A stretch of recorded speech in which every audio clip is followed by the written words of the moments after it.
This story begins with several system windows informing citizens about a series of anomalous events occurring around the world. A giant abalone was reported found by fishermen on the coast, so immense that not even 10 people could surround it, suspected to be a mutation caused by nuclear wastewater. There was also information about an ancient tree in a tourist area growing wildly, spreading its roots for kilometers, and cracks appearing in the ground due to a possible abnormal earth pulse. The notifications continued with giant vines falling from the sky, making fairy tales real, and with news that subway tracks had been destroyed in multiple places, resulting in some casualties. No one paid attention, since they knew all this was nothing more than a bunch of sensationalist headlines, not very different from the false alarm about the zombie bite years ago. Many students were gathered in front of the school, considering that local rumors were much more interesting than the news. Suddenly, their attention was completely diverted to the figure approaching. It was the beauty of the school, Chu Qingli.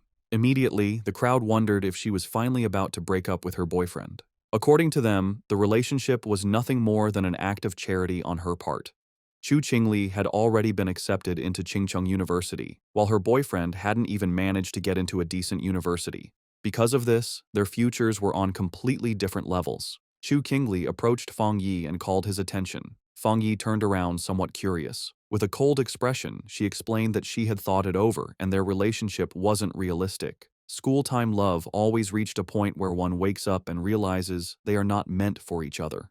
A life together, according to her, required not only courage but also compatibility. For all this reason, it was best to end things. She thought with disdain that no matter what he tried to win her back, it would be impossible. Fang Yi remained silent, and noticing this, people thought his lack of reaction was because he was so shocked that he had collapsed or lost his mind. After all, she was the beauty of the school. They expected him to be on his knees, begging for another chance. However, upon observing him, they simply concluded that he was no match for a rich and beautiful girl, a toad who coveted a swan. With a calm gaze, Fang Yi agreed to break up with her, leaving Chu Qingli and the others in shock. Seeing that she had nothing more to say, our boy turned his back on her and decided to leave. She panicked and called out to him. With a piercing gaze, Fang Yi turned around and asked what she wanted. While her eyes were shining with rage, she made it clear that she didn't care what he was thinking or what tricks he would use. She wasn't going back with him, and she wanted this to be completely clear. Fang Yi began to stare at her and asked her not to flatter herself, calling her the school beauty.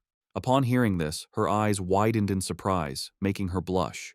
The others were in shock at Fang Yi's attitude. Fang Yi was aware that Chu Qingli and the others had no idea what was about to happen. He knew that society's current rules, like money and education, would soon turn to ashes. They were unaware that he had returned from a future disaster, a man reborn in this timeline. Because of this, the Chu Qingli before him was, to him, simply a distant stranger from another life. Fang Yi left the school. He had more important matters to attend to.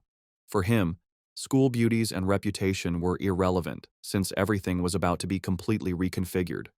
The real crisis was one looming over all humanity on Blue Star. It all began the night before, when Fang Yi woke up and some strange cracks showed him the future, and then the system informed him that an aura recovery had been detected. Its full activation would take place in 364 days, 11 hours, and 59 minutes, and once this happened, the world would undergo an unprecedented transformation. Fang Yi was somewhat confused. Several figures appeared in front of him, and the system revealed that society's rules would be rewritten. The era of cultivators was about to arrive, and power would become the new standard. Our boy felt somewhat curious, extended his hand and asked who it was. Then a strange light began to appear in front of him.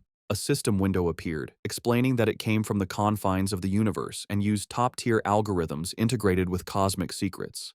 Its function was to automatically generate cultivation techniques based on spiritual materials touched by the host, showing that current techniques were zero. Fang Yi began to extend his hand, and his eyes widened in surprise as his hand passed through the system window. Then, a powerful monster emerged and began to roar. Fang Yi was paralyzed and his eyes filled with fear. Inside the monster's mouth was a corpse, and the system revealed that this was his end as an ordinary person, as well as the fate of billions on Blue Star. Fang Yi swallowed saliva and could not help but feel afraid. He put his hand over his chest, and his eyes filled with worry. Fang Yi began to ponder and remembered his past life. He had been just an average person, swept along by the tide of events, struggling only to survive with the hope of overcoming the disaster.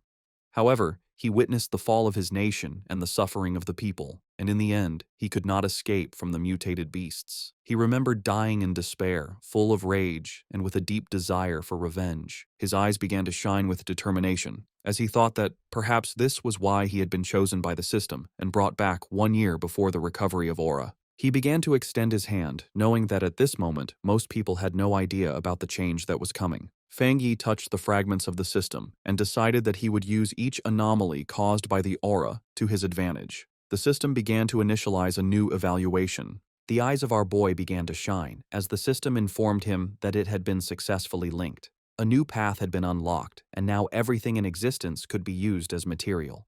His mission was to collect powerful techniques and abilities to become a strong cultivator and save the world. In the city, people were informed that humanity now faced an unprecedented crisis. Answers could not be found in the past. The only option was to adapt with their own strength. Everyone was surprised, except Fang Yi.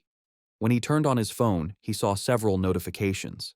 He understood that the government neither confirmed nor denied the strange phenomena, limiting itself to telling people to prepare. This, he knew, was Jia Nation's subtle way of issuing a warning, since reports once considered mythical nonsense would never have gone viral in this way. His eyes filled with sadness as he began to remember the past. He knew that this indirect and silent approach by Jia Nation helped citizens remain calm and trust their country. It was a hard and slow method, but much more effective than the chaos and gunfire of neighboring nations. Then he remembered that the system had told him that he could use anything, which meant that he should go wherever anomalies occurred. His attention was fixed on the phone. It was the #1 trending news. The UV index at Qingcheng University had reached a historic record of the century.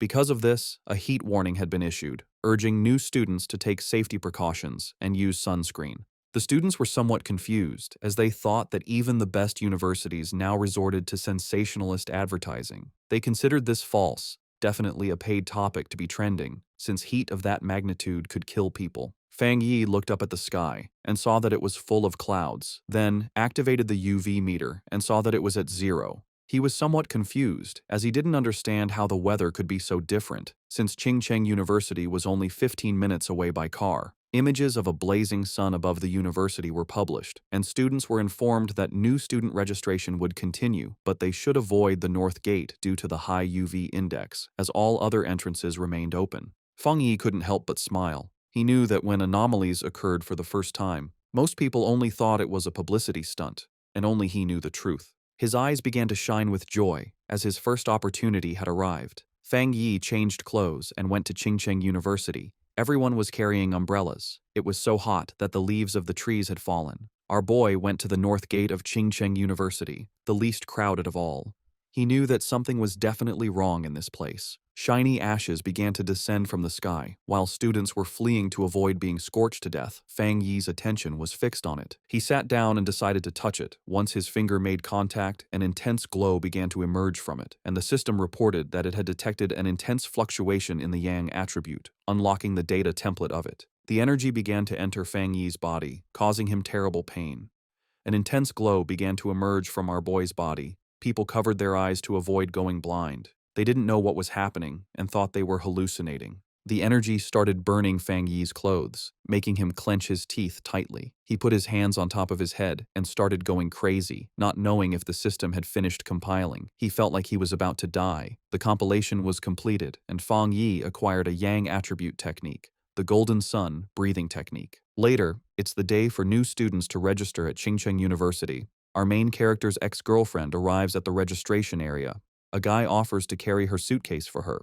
Soon, more guys come over to try and get her attention, but she turns them all down, telling them she doesn't need their help. She looks over at a couple nearby with a sneer, but then a bright golden light flashes, surprising her and the other students. A voice on the loudspeaker tells everyone to stay away from the North Gate. The girl looks serious and decides to go see what is happening. At the North Gate, a huge burst of golden energy lights up the area.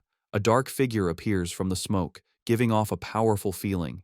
He takes a deep breath, and his eyes glow with a strong golden light. A screen pops up, telling him that he has created a new technique and earned 50 points. The guy looks at the screen and wonders what the points are for.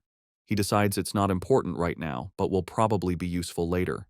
Time passes, and it is now night, with a strange-looking moon in the sky. The young man then starts to practice his new breathing technique. The next day, a bright sun is in the sky, and a new energy spreads through the university. Some students notice the sky get dark and cool for a second as they run to the north gate. A large crowd gathers there to see what is going on. The university's dean is angry and asks why no one listened to the warning to stay away. The group pushes through the crowd, which moves aside for them as they go to the center of it all. A hooded person with a serious look tells the dean to block off the north gate completely. At that moment, a system tells Fang Yi that he has cleaned a polluted area. He learns that the government already knows about these areas and wonders if there are other people like him. Hearing an alert about people not being allowed in the area, the young man knows things have gotten serious. The students see people in uniforms and wonder if they are from the army. From a rooftop, Fang Yi sees that the disturbance is getting a lot of attention.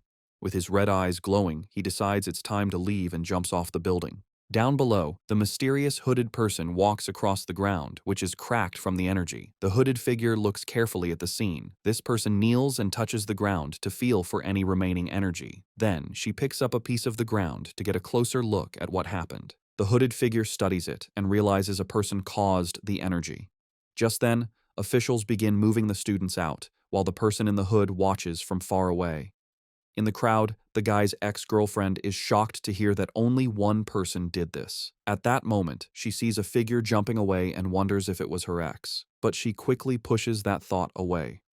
With his grades, he could never get into this school. Far away at Fang Yi's house, the sun goes down and night falls.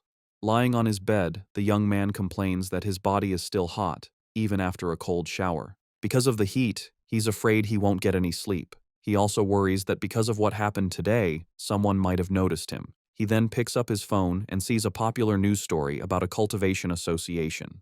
The young man remembers that everyone used to think it was just a joke on the internet. Just then, he remembers the hooded people at the university and thinks they must be from the association. Curious, he opens the news story to read the whole article. It explains the different cultivation levels, from ghost acts to total transcendence. In the comments, people think it's a joke, but he wonders if the announcement is real. Fang Yi thinks about how he never knew any of this in his past life as a normal person. Sitting on his bed, he thinks about the cultivation association and decides to try his technique again. He closes his eyes and focuses to start his training. In that moment, he begins to sweat as a strong, golden energy flows around him. He starts to float in his room, surrounded by a bright golden glow. A light shines on him. The first step is to strengthen his body to hold the power of heaven and earth. He successfully controls the energy and shapes it into a divine axe. His eyes glow brightly, and he smiles, feeling full of power. The system tells him he has reached the Dushui level and gives him 50 more points. The guy remembers the points and reads the screen, which says a new path is now open. The system explains that the points can be used to put the compiled data into any object.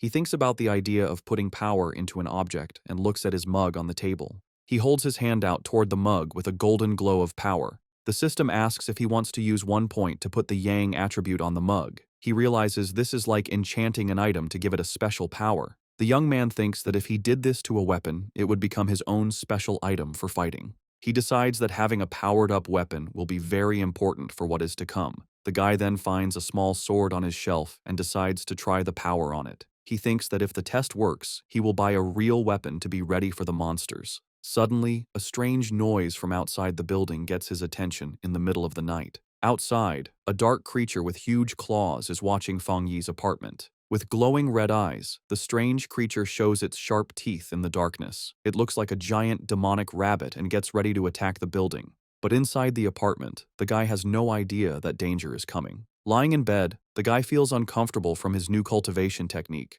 With his red eyes, he wonders where the sound, which was like a rat, came from. He thinks the sound is not from inside or from the pipes, and it might be a neighbor's pet.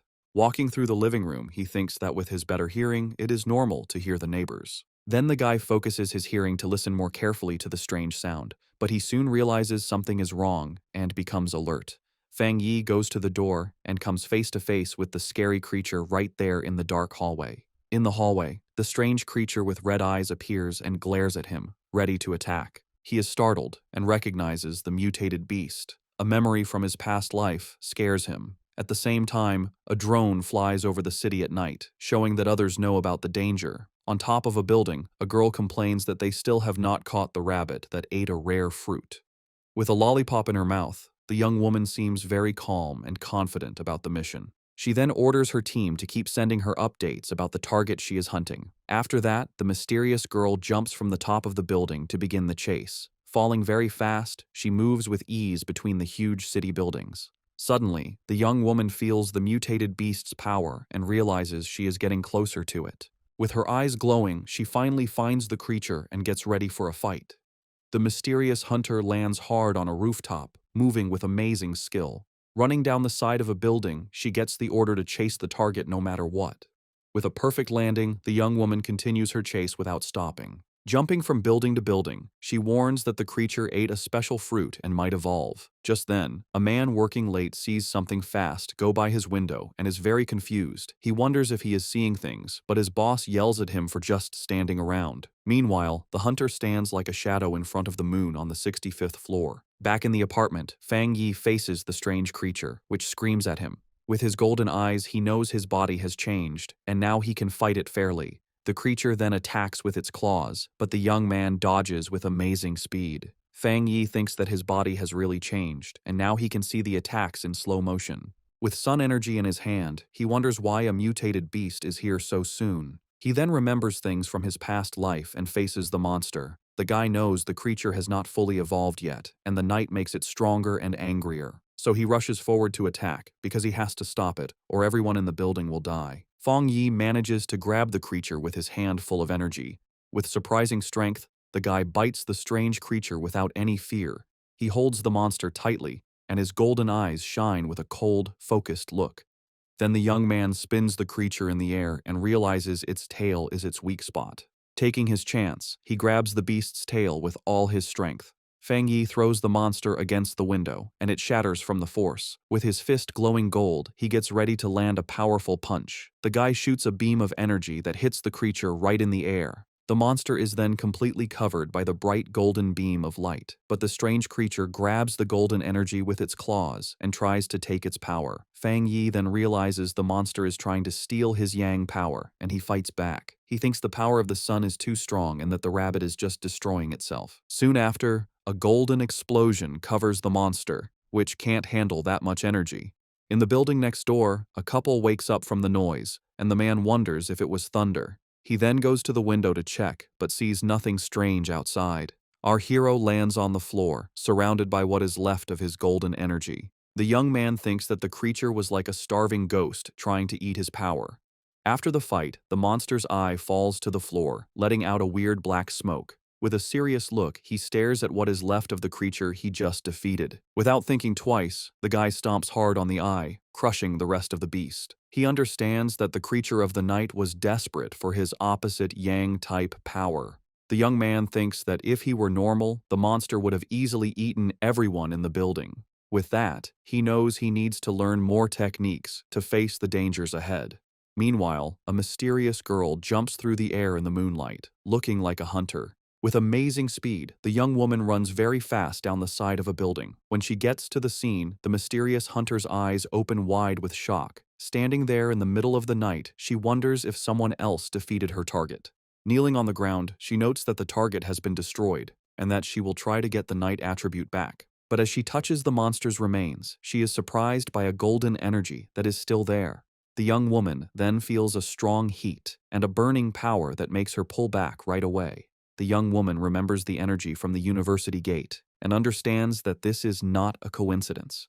After this discovery, the girl turns on her communicator with a serious and determined look. She tells her base that the target was taken out by a powerful new forerunner with a special ability. A voice on her communicator asks if the same person cleaned the gate and killed the rabbit. A man confirms they have no information on this person, and that the association must recruit him. The silver-haired girl agrees with the plan. She then carefully puts the small flame of energy into a container on her clothes. Her boss tells her to stop her other missions and focus on finding the new forerunner. At that, the mysterious hunter calmly unwraps the lollipop she was holding. The young woman puts the candy in her mouth and says she understands the new order perfectly. But before she starts the mission, the girl says she first needs to get some milk tea to relax. A voice on the communicator wonders who this mysterious person with so much power could be. The young woman agrees that the president was right and that she needs to meet this powerful master. Feng Yi's day starts with the sunrise. He stretches, ready to train. He knows waking up early is good for his power, so he prepares for another session.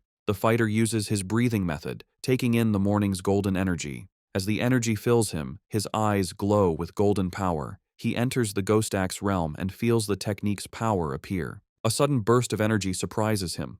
He realizes he's getting stronger again. Power flows through his body, and he focuses to control it. He makes a tight fist, feeling the energy now in his hand. He summons his key axe and sees that the weapon feels much lighter. He grips the weapon's handle firmly, ready to try out his new strength. The warrior lifts the golden axe over his head, preparing a powerful hit. He reaches the 2-star Ghost Axe realm, releasing his strength. His eyes now burn with golden flames, showing his new power. Feng Yi's body feels much stronger and tougher after this change. He grew stronger so fast because he used the extra energy from his last power-up.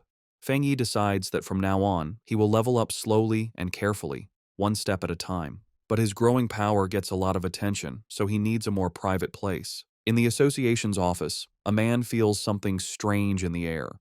He sees the change in the sun's energy and wonders if it's the new guy again. Feng Yi finds a quiet spot by a river to continue his plans. A system screen appears, and he confirms he will add a special quality to his weapon. He remembers trying this with another item, but it couldn't handle the power. This time, the new blade works with his energy, making a strong connection. A system message confirms the item encoding worked. Excited by his new weapon, he gets ready to test its amazing power right away. The test result shocks him with the incredible power the sword let out. A huge golden beam of light shoots from the blade into the sky. The warrior lands with his sword in flames, feeling the power flow through him. He almost starts a fire with that swing and sees how dangerous his strength is.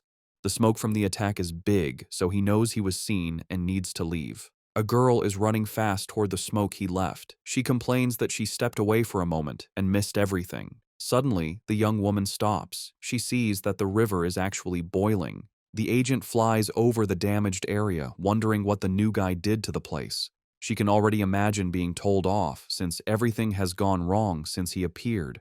Just then, a golden flash in the distance catches her eye, and she becomes curious. The hunter is shocked by what she senses. This shouldn't be possible. His power level jumped from 1 star to 2 stars, and he even made a spirit weapon. The association only has 2 of those weapons, and the way to make them isn't fully known. The girl gets suspicious, wondering how he got this kind of power by himself. But she thinks she must be wrong and decides to start cleaning up the mess he made. Far away, Feng Yi thinks about how his weapon now has the Yang attribute, but he wants more. The system can encode anything, so he plans to add more qualities to the blade. Suddenly, his phone buzzes. He has a message from someone he doesn't know. He completely forgot about being private, and now a stranger is inviting him to a pioneers group. He's shocked to learn that official members must be at least Ghost Axe realm level. The stranger talks about a new pollution zone and invites him to a group hunt. He asks for the location, and the stranger sends a file about the lava dragon of the Shadow River. The zone has lava, and the same Yang attribute he has, so Feng Yi decides to accept the invitation. Far away in the Binmu district, a group is waiting for old Li's friend to arrive. One member says the girl's map was so good, he got there easily. The blonde girl thanks everyone for coming and tells them they need to work together. She is from the Cultivation Association and is disappointed that the pioneers here aren't very strong. What many don't know is that the Cultivation Association is a government group.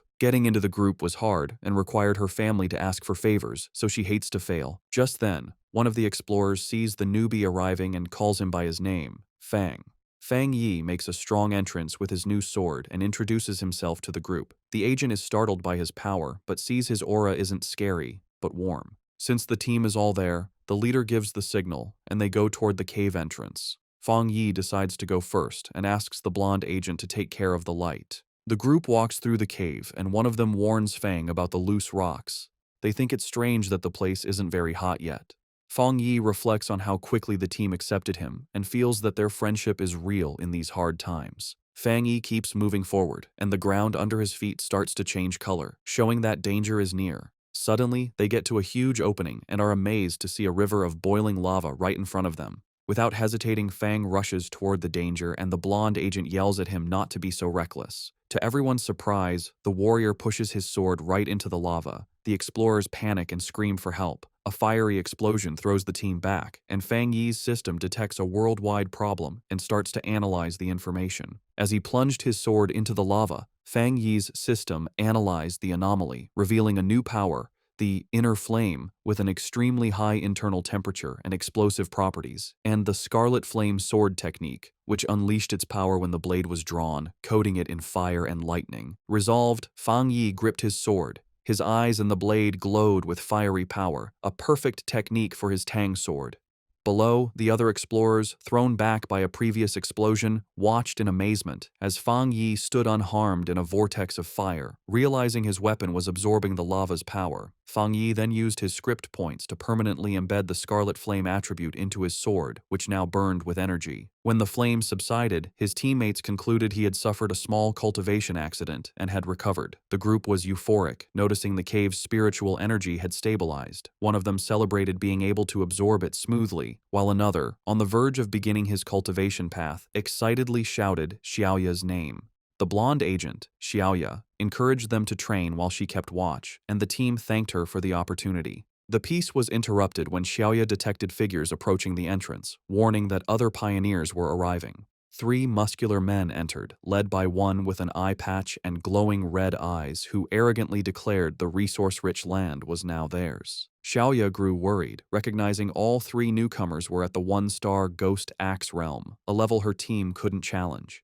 Despite the danger, Xiaoya tried to reason with them, politely stating they had arrived first and even offering to let them join. Her diplomacy was met with contempt. The eye-patch-wearing leader mocked her low level and ordered them to get lost or face the consequences. Xiaoya's expression hardened. She reflected on the harsh reality of survival of the fittest in this new era, but as a member of the Xia Nations Association, she decided she couldn't allow this injustice. Just as the confrontation was about to escalate, Fang Yi stepped between Xiaoya and the hostile leader. With his sword ignited, he coldly asked the large man if he had nothing better to do than bully a young woman. The eye-patch-wearing leader was left stunned and speechless. Without hesitation, Fang Yi unleashed a single, devastating swing that created a fiery explosion, sending the 3 aggressors flying. The force of the attack startled Fang Yi's own teammates from their meditation. He remembered the tragedies caused by those who followed the survival of the fittest principle, knowing only overwhelming force would work on such people. To make his point, Fang Yi drove his blade into the ground in front of the rival leader. Surrounded by an immense golden aura, he coldly ordered them to scram. Terrified by this second display of power, the leader called Fang Yi a monster and screamed for his men to run as Fang Yi watched them flee. His teammates rushed over, buzzing with excitement over his incredible power. Fang Yi smiled, brushing it off and suggesting it was time to leave. As they left, Xiaoya contemplated the immense power Fang Yi had shown, realizing he had held back. Convinced he was a top-tier pioneer, she knew she had to report this major discovery to her organization immediately. The scene shifts to the Spiritual Energy Cultivation Association office, where a woman on the phone with Xiaoya repeated in surprise that another high-attribute pioneer had appeared. The office worker grew flustered, realizing she had said too much, especially with an imposing man standing behind her. She awkwardly hung up after confirming the report. The young woman cheerfully asked her gray-haired superior if they were lucky enough to have 2 high-attribute pioneers in a row. He, however, grimly corrected her that luck had nothing to do with it, explaining that every high-attribute individual is destined to become a new center of power, a responsibility that stressed him immensely. Under a sunny sky, Fang Yi returned to the city.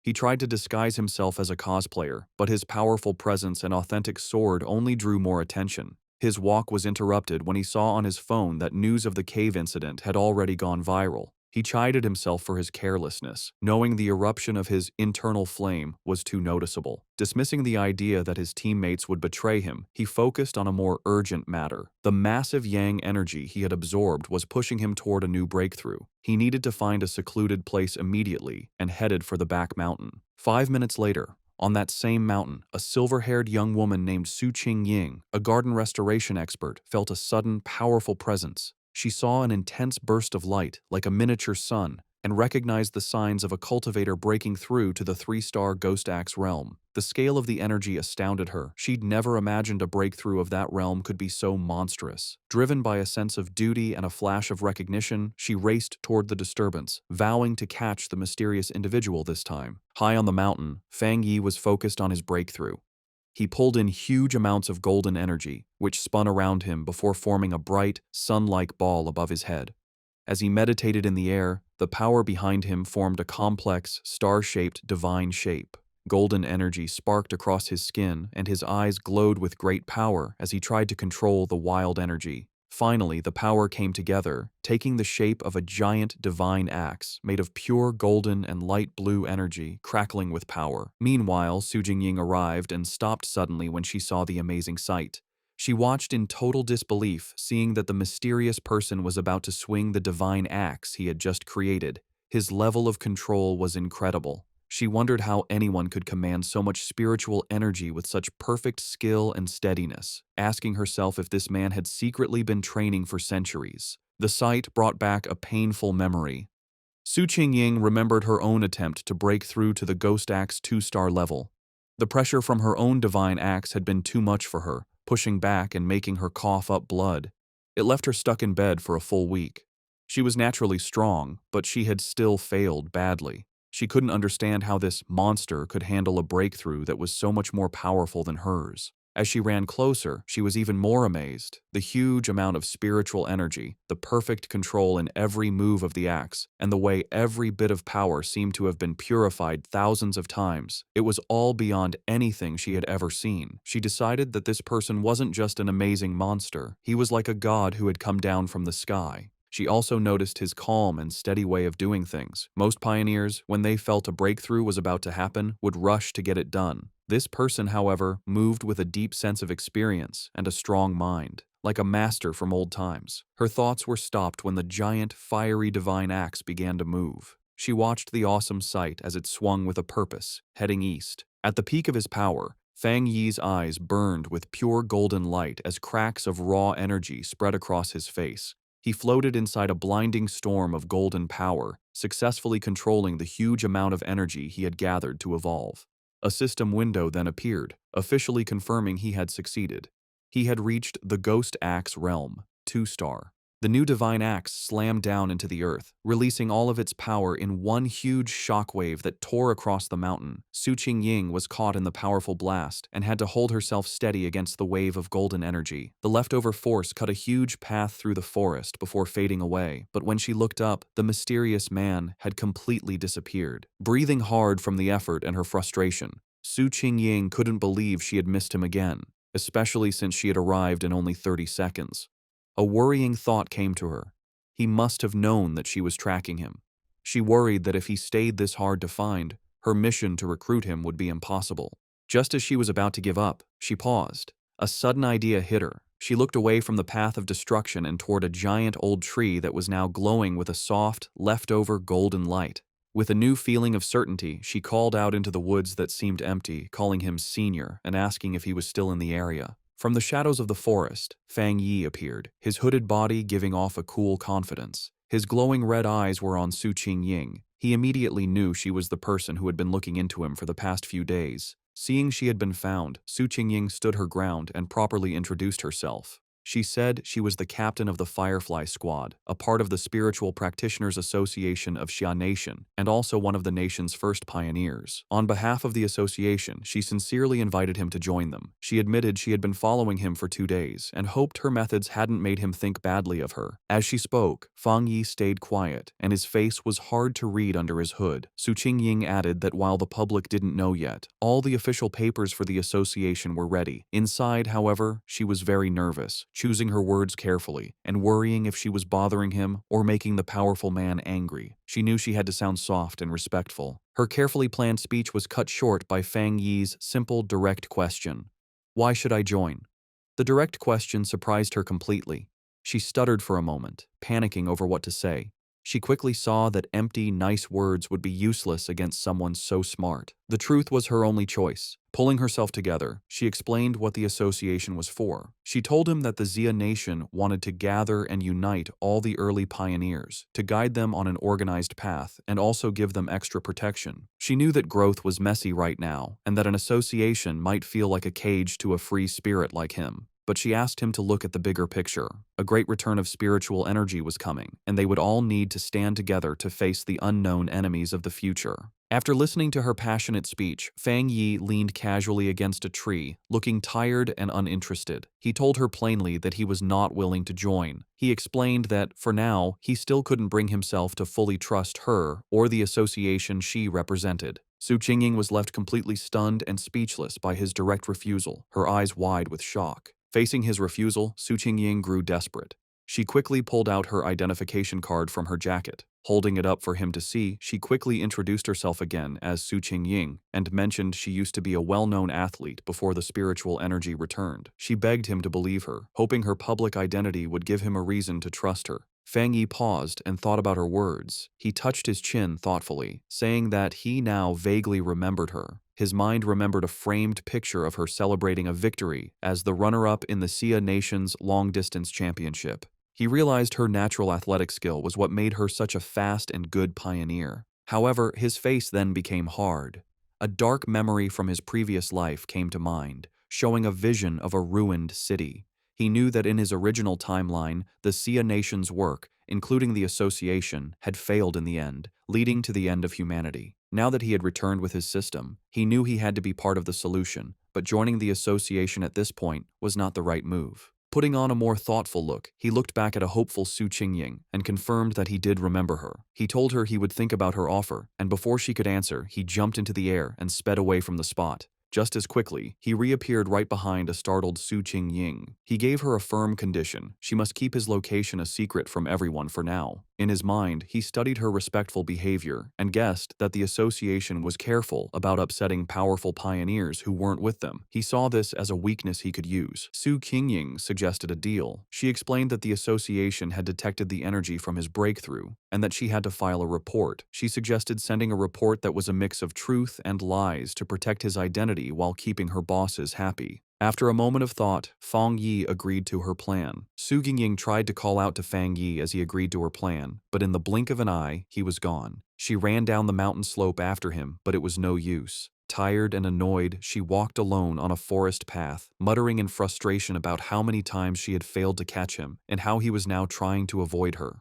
She sighed, complaining about the tiring work of erasing the powerful energy signs he left behind after every incident. Her thoughts were cut short by a voice in her earpiece, telling her to stop worrying about the hard-to-find pioneer and remember the mission she was on. The voice seriously told her that the strange creatures had appeared again. Su Qingying froze, her eyes wide with shock as she asked if they were really back. A scary memory flooded her mind, showing her surrounded by a crowd of terrifying wolf-like creatures with bloody mouths and glowing red eyes. She thought to herself that she would never forget those strange, bloody beasts. The story explained what they were. Cold, evil, and bloodthirsty monsters, born from the pollution zones made by the spiritual energy's return.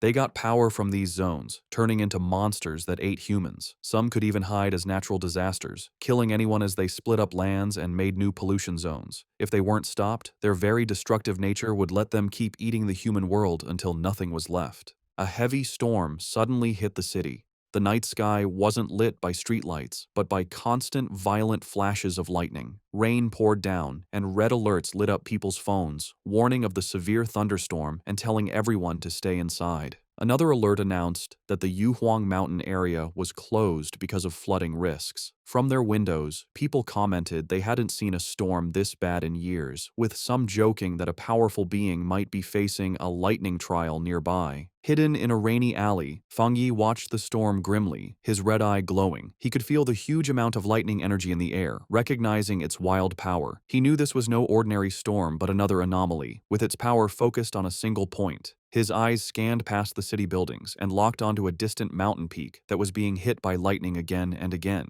He had found the center of the storm. Without hesitating, Fang Yi raced into the downpour, leaping across rooftops as he sped toward the mountain. When Fang Yi reached the base of Yuhuang Mountain, his system immediately confirmed a pollution zone was detected. He looked up at the peak, but instead of its usual beauty, he saw a grim scene with skeletal remains scattered among twisted trees. Another system notice added to the danger, stating the pollution level was unknown. Still, Fang Yi moved forward without hesitating, walking into the dark, stormy woods with a determined look. As he got closer to the center of the storm, he saw a massive bolt of blue lightning strike the mountain's summit, lighting up the whole area. He had found his target. Inside the Spiritual Practitioners Association's command center, officials held a tense meeting. A large screen showed a vortex of blue energy over a mountain peak. An official reported that the danger on Mount Yuhuang was rising quickly, so they had to close it off and call it a new contamination zone. The grim-faced association leader said the situation was so critical, he had to pull Su Qingying from another important mission. He asked her to report on what was happening. Su Qingying told the officials that it was currently impossible to climb the mountain, as the unstable thunder energy was about to explode. Because of this, the area was officially classified as an A-level contamination zone. She continued with more worrying news. Based on how fast the energy was growing, the mountain would soon be an S-level threat, which would start their highest emergency plan. But she pointed out a major problem. Based on their data, no explorer they had could safely get near the area, admitting that not even she could handle it. A wave of shock went through the room, as calculations showed the mission would mean certain death even for highly advanced explorers. Facing this impossible situation, a man in a security uniform ordered the foot of Mount Yuhuang to be completely sealed off, with patrols sent out 24/7 to stop anyone from trying to climb it. The association leader firmly agreed. He declared they had to stop the threat by sealing the mountain and that no one could go near it until the energy concentration dropped. While the association thought Mount Yuhuang was too dangerous, Fang Yi was already deep inside the zone. Huge bolts of blue lightning crashed down around him. As the storm raged, Fang Yi stood firm, protected by a golden aura from his breathing technique. He knew, however, that just surviving the storm wasn't enough. To get the purest thunder energy, he had to climb to the center of the storm at the mountain's peak.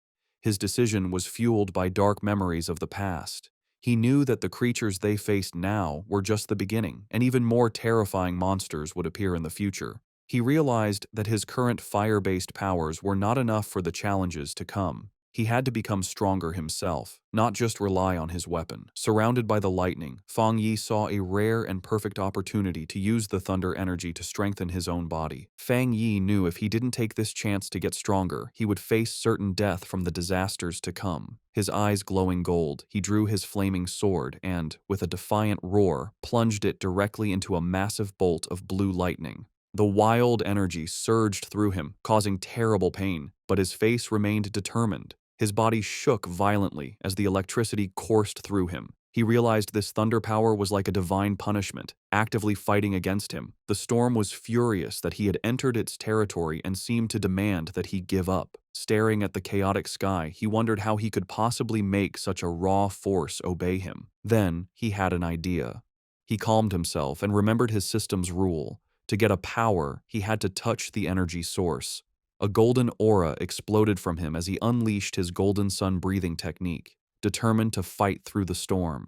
With a loud roar, Fang Yi pushed forward, using his flaming sword to cut a path through the storm of blue lightning. The clash of his golden energy against the raw storm created a huge, chaotic explosion. Blood trickled from his mouth from the strain, but his eyes burned with determination. He knew this was a desperate gamble where he had to push himself to his limit, facing death in order to live. Finally, after a hard struggle, he reached the peak. He plunged his sword into the ground, cracking the rock as he arrived at the center of the storm. Here, the power was even more terrifying, a violent flood of thunder energy that made it hard to even breathe. He felt the storm's full attention on him and realized it no longer just wanted to push him away, it wanted to kill him. As if to prove it, the storm gathered its full power and shot a single, massive beam of white-hot lightning directly at him, an attack meant to completely destroy him. As Fang Yi faced the storm's final attack, his system activated, detecting a powerful thunder attribute and starting to process it. Far below in the city, people watched from a tall building, amazed. One man taking a photo had never seen lightning so big. Another wondered if a god was going through a trial, even thinking he saw a person in the sky. At the mountain's peak, the fight ended in a brilliant explosion. Feng Yi had won. A system message confirmed it, announcing he had obtained refined divine thunder power and could now summon heavenly lightning to make his body godlike. He was rewarded with 5 writing points. Feng Yi now floated in the air, surrounded by blue lightning and his golden aura. He understood his new power. The thunder attribute was a top-tier force for both attack and defense. Unlike his sun power, which was mostly for defense, the thunder could refine his body and turn it into intense energy. He decided that the thunder was now his spear and his shield. He also realized the power wasn't just about destruction, it was also about purification and rebirth. He could feel the energy strengthening his bones and muscles without any pain. The system then offered him an upgrade to punish evil, which would grant him double critical damage, asking if he wanted to use writing points to get it. Landing softly, Feng Yi thought about what to do next. His first thought was to put this new thunder power into his Tang sword. He considered it carefully. While it would make the blade stronger, he worried it might mess with the purity of the sun attribute already in it. He also knew that putting too many different powers into one item could damage or even destroy it. Suddenly, he had a brilliant idea. Looking at his hand, he decided to do something different. He would implant the thunder attribute directly into his right hand. The system immediately responded, asking if he wanted to put the thunder attribute into the chosen item. A confident smirk appeared on his face as he gave the command. Instantly, all the wild blue lightning in the air rushed into his right hand as he claimed the storm's power for himself. The next day on the storm-damaged peak of Mount Yuhuang, the immediate danger was gone. Below a cliff, Su Qingying and an army officer named Major Han Li stood over numerous figures in body bags. Su Qingying reported that the contamination zone's energy had strangely dropped from its most dangerous level to a mild level in just 3 hours, though some electricity was still in the air. Major Han Li listened and immediately figured out what had happened. Someone had been there. It was a seeker, a person who actively looks for these dangerous events. Su Qingying was shocked, wondering if another seeker was involved and if they could have survived. She knelt and looked for clues but couldn't sense anything, guessing that the heavy rain had washed away any evidence. She concluded that the seeker must have left the mountain safely around 8 p.m. the night before. Major Han Li agreed with her timeline. The strange event began around 6 p.m., and the army sealed the mountain at 7 p.m., so the seeker must have climbed the mountain before it was closed. He noted that their instruments predicted the danger would reach grade S, but after 8 p.m., the energy suddenly dropped. Standing where the lightning had been strongest, the major added his own theory. He believed the seeker not only survived the lightning, but probably had a thunder-related power, turning the disaster into a great opportunity. He concluded this person was the direct cause of the sudden change. The major then shared his biggest worry. People like this were the most dangerous because they didn't know whose side they were on. Su Qingying agreed, adding that if such a powerful person was a threat, the disaster they could cause would be huge. They had to be found quickly. Miles away, sitting on his couch and unaware of the military operation now focused on him, Feng Yi let out a sudden, loud sneeze. Back on the mountain, Major Han Li made his decision. He gave a firm order to his troops. Find this person immediately, at any cost. As his command was given, he assigned the mysterious target his temporary codename, the Tyrant. The investigation on Yuhuang Mountain started right away. The army hoped the Spiritual Practitioners Association could recruit the mysterious person codenamed Tyrant soon. In the meantime, they would keep all information about the event secret and start their own investigation. On the rainy peak, the association leader told Major Han Li that they already had a high-level pioneer trying to make contact. He then turned to Su Qingying and ordered her to give her report to the major. Su Qingying was caught off guard by the order and gasped in panic. Forced to think fast, she began her half-true report. She connected the current incident to the pioneer who had recently cleared the pollution zone at a local university. Inside, she was panicking, terrified she would say something wrong and reveal her deal with Feng Yi. She explained that she had been trying to contact him, but he was hard to find. She mentioned finding the body of a mutated rabbit he had killed and correctly identified his Yang Flame attribute from the evidence. She finished by promising to do her best to get close to him and find out how he had cleared the university's gate. She silently prayed for help, knowing that mixing truth with lies was her only way to make her story sound real. Major Han Li listened closely, thinking about what a pioneer with a Yang Flame attribute meant. He seemed happy with her report and thanked her for her hard work, calling her a talented young pioneer. Su Qingying gave a sharp salute and replied that it was her duty. With the meeting over, Major Han Li mentioned they would release fake news about natural disasters to hide the event from the public. He also said he disagreed with posting spiritual energy information online where bad people could use it. As the officials talked, Su Qingying quietly sighed, relieved that the tough questioning was finally over. Back at his home, Fang Yi used his golden sun breathing technique to easily dry his white hoodie, making it glow with a warm light before holding it up, perfectly clean and dry. After putting it on, he checked the changes in his body. Even after adding the powerful thunder attribute, he could still feel a clear difference. He looked down at his right hand, which now sparked with blue lightning. It had completely changed, becoming the strongest part of his body and getting a huge boost. As he flexed his fingers, making small balls of lightning appear, he could feel that he was close to another upgrade. What surprised him most was how the once wild thunder attribute had become as calm as a kitten after being added to his body, letting him control it freely. He compared this to the terrible pain he felt when he first unlocked the Yang attribute, and wondered if the energies got weaker during the process.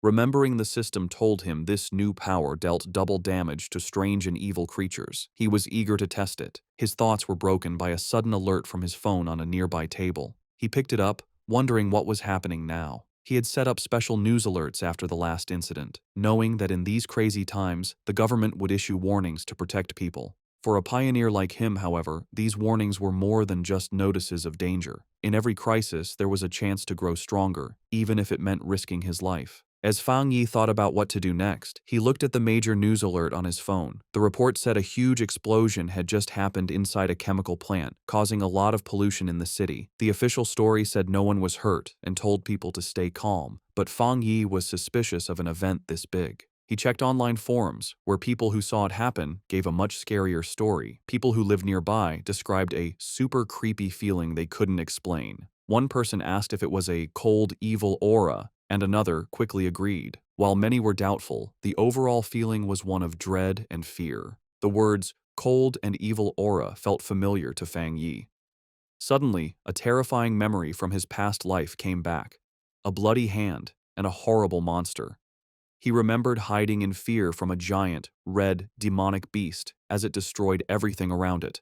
The creature, a gross, multi-eyed rat-like monster, was a threat he knew too well. Back in the present, he looked serious. He remembered the nature of these creatures. They were plants or animals that changed in a strange way after becoming self-aware, their power going wild and giving them terrifying hunting and killing abilities. They loved to appear in the dark of night. Realizing this new threat was 100 times more dangerous than the mutated rabbit he had fought before, Fang Yi knew he had to do something. Clenching his fist, which sparked with his new blue lightning, he decided he would go out that night to stop these creatures from surviving and getting stronger. Standing up, he was surrounded by blue electrical energy. It was time, he decided, to test his new 200% critical hit ability in a real fight. On a dark and stormy night, rain fell on the empty city streets. As a traffic light changed, a blur of motion sped across the wet road, a squad of cloaked figures moving with amazing speed. These were the members of the Destroyer Squad, and they were hunting. One member reported to their headquarters that they were tracking Anomaly File Number 7, codenamed Candle Knight, but had lost the target. The creature's known ability was to blend into the darkness, making it very hard to follow. The squad member added new, scary details to the file. The anomaly made a faint sizzling sound when it was close and liked to eat humans. As lightning lit up the sky, the squad landed on a rooftop to look over the city. Their leader, a determined man with light hair and a scar on his face, knew the stormy weather was perfect for the creature's hunt. He said with grim certainty that they could not let that happen. Miles away, in a busy command center, an operator got the updated information. He confirmed the new data for File 7. Candle Knight had been submitted. The situation was serious. An extermination request was filed as a high priority, with a goal to solve it in 12 hours.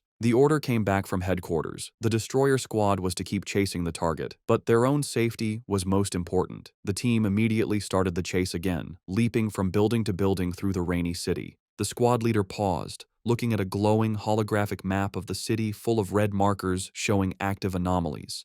He knew that a 12-hour response time wasn't fast, but it was the best headquarters could do.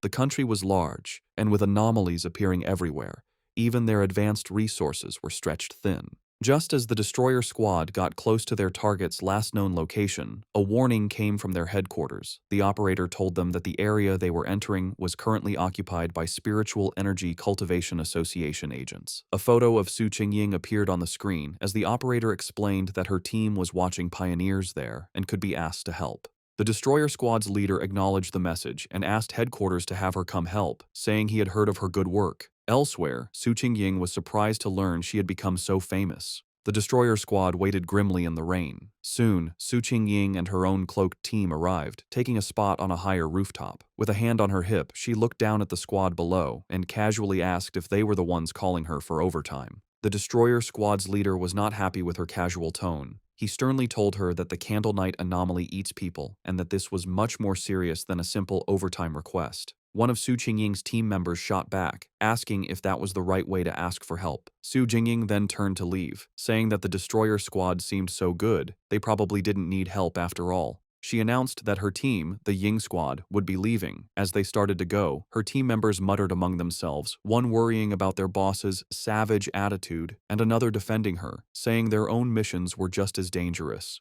The leader of the destroyer squad immediately panicked and called for her to wait. He apologized for his harsh tone and begged for her help. He explained just how dangerous Candle Night was, and that without her famous tracking skills, they would be at a great disadvantage. He stressed that if his team failed, the people of the city would be the ones to suffer, as the monster would kill them all. After agreeing to work together, the two teams stood on a rainy rooftop, ready to hunt. Su Qingying concentrated, and a glowing blue ball of energy appeared in her hand.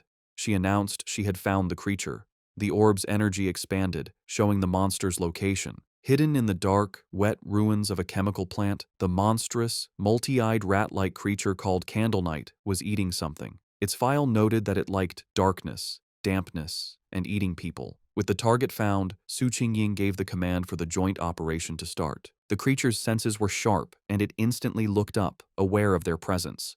It jumped away, just as an attack hit the ground where it had been. A member of the destroyer squad said the target had spotted them and ordered the team to form up. The squad members moved with incredible speed, their cloaks blurring as they chased it. They surrounded the creature from all sides, and with their prey trapped, they shouted together, ready to attack. One of the destroyer squad members lunged forward, shouting the order to attack. He hit the creature hard, sending it crashing into a pile of rubble. But instead of being weaker, the monster's body began to change, its back erupting with red sores and black spikes. With a furious shriek, the enraged Candle Knight fought back, creating a vortex of dark energy. Su Qingying desperately shouted for the teams to watch out for the sound wave and dodge. Her warning was a moment too late. A powerful sonic blast erupted from the creature, sending the squad members flying back.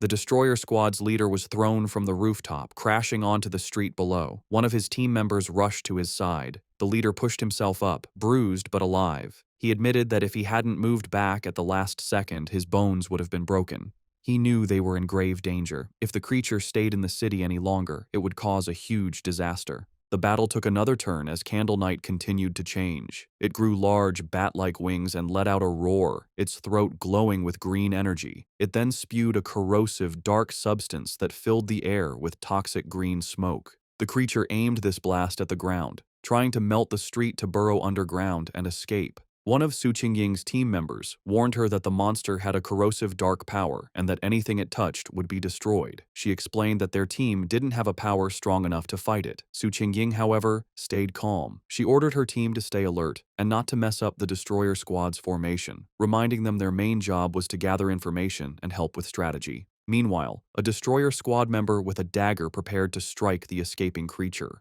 Suddenly, a pair of menacing red eyes glowed from the darkness. The winged Candle Knight lunged forward, narrowly dodging an attack from a leaping squad member. Enraged, the destroyer squad leader yelled at his team not to let the monster escape. The winged creature flew through the city streets, chased by the cloaked members of the Ying squad. From a high rooftop, Su Qingying and two of her team members watched. Suddenly, she sensed a sharp increase in spiritual energy from the creature's direction. Realizing something important was about to happen, she ordered her team to stay outside while she followed it in by herself. The chase led them to a large, dark, abandoned factory. Inside, Su Qingying said she would scan the area's spiritual energy. The destroyer squad's leader noticed the advanced watch on her wrist. She confirmed it was a new device from the association, explaining that the watch showed the energy level a squad could safely handle was 50. Candle Knight's reading had been just 48. Suddenly, the device on her wrist began to flash wildly, the reading shooting past 80. Su Qingying shouted that the energy levels were going crazy. At that moment, a massive, shadowy form with glowing green eyes appeared in the rafters above. They had been led into a trap.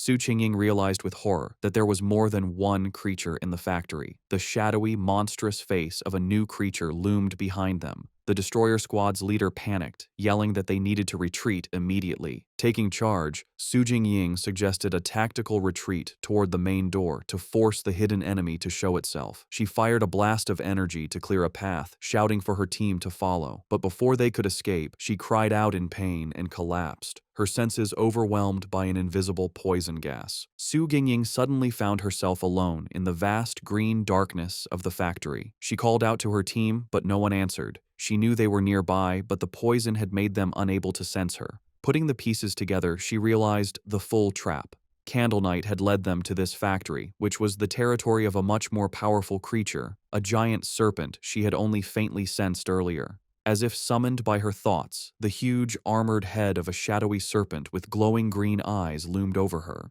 She now understood that unlike Candle Knight's simple dark power, this creature's black mist was a strong poison, and they had been breathing it in since they arrived. The gas worked silently, paralyzing its victims while draining their spiritual energy. Fighting back would only use up their power faster, leading to certain death. She could feel her own spiritual energy was almost gone, and without it, she knew she would soon be another victim. As she collapsed to the floor, her strength gone, she despaired at the terrifying intelligence of a creature that was just playing with them. She closed her eyes, wondering if this was the end. Lying defeated on the factory floor, Su Qingying saw a single ray of light cut through the green darkness above. A flicker of hope appeared in her eyes. Suddenly, the factory ceiling exploded inward, and a blinding light filled the room. Her eyes widened as a figure came down from the blast. It was Fang Yi. He landed gracefully in the rubble, his hooded figure standing out against the glowing hole in the ceiling. He stood before the giant serpent, immediately identifying it as a dark attribute creature. Without warning, the serpent lunged, its massive fangs aimed at him. At the same time, the Candle Knight monster burst from the shadows, attacking from behind. Fang Yi dodged the serpent's attack and came face to face with the growling rat-like beast. As the two creatures closed in, he finally understood the full trap he had walked into. In a shocking move, Fang Yi let the Candle Knight monster bite his shoulder. As blood splattered, he noted their surprisingly smart tactics, one creature for luring prey, the other for killing them. He taunted the beast latched onto him, asking if it enjoyed biting people so much. In response, he unleashed his new power. Bright blue lightning erupted from his body as he challenged the monster to taste his thunder property. At the same time, he fired a massive beam of golden solar energy from his free hand, which hit the lunging serpent head-on. Now, covered in crackling electricity and free from the stunned rat creature, Fang Yi turned his full attention to the serpent, unleashing a flood of golden flames as he challenged it to see how well it could handle fire. The giant serpent lunged with a furious roar, its huge mouth open to eat its prey. With amazing agility, Fang Yi dodged the attack, flipping through the air while swinging his glowing golden sword. As he landed, he coolly told the monster to look at his blade, a clear challenge to the giant beast. The serpent seemed to pull back, cautious of the glowing weapon. Seeing his chance, Fang Yi counterattacked. Leaping through the air, he delivered a powerful slash to the serpent's face, his sword covered in the crackling blue energy of his thunder power. The force of the blow was huge, but the result wasn't what he expected. Instead of crushing its skull, the creature's head split down the middle, revealing a second identical head underneath as if it were shedding its skin. Fang Yi landed on his feet, his eyes wide with surprise at this strange development. The creature's split head then pulled apart completely, shedding its outer layer to reveal its true, healed form. As green energy pulsed in its neck, Fang Yi knew the fight was far from over.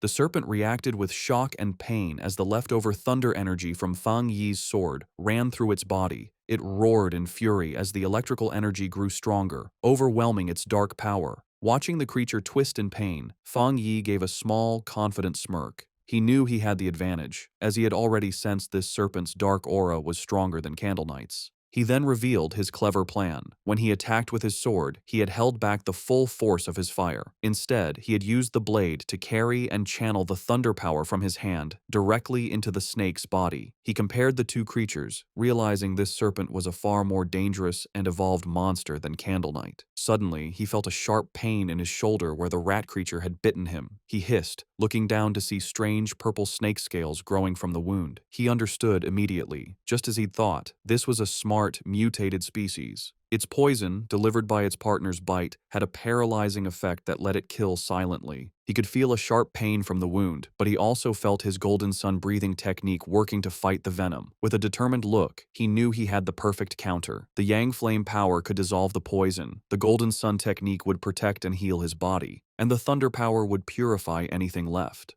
As the energy from his powers pulsed through him, Fang Yi recognized the benefit of his combined abilities. The mix of his Yang Flame and Thunder powers now gave him a clear pain signal to any poison, acting as an early warning system. He knew he was lucky. For others, the serpent's sneaky poison would have been impossible to cure. He guessed that for the serpent to have grown so large, it must have relied on surprise attacks. He thought of the monster's den, filled with the skulls of its victims. With Candle Knight acting as the perfect bait, the two creatures had become a deadly trap even for top pioneers, which explained why so many had disappeared.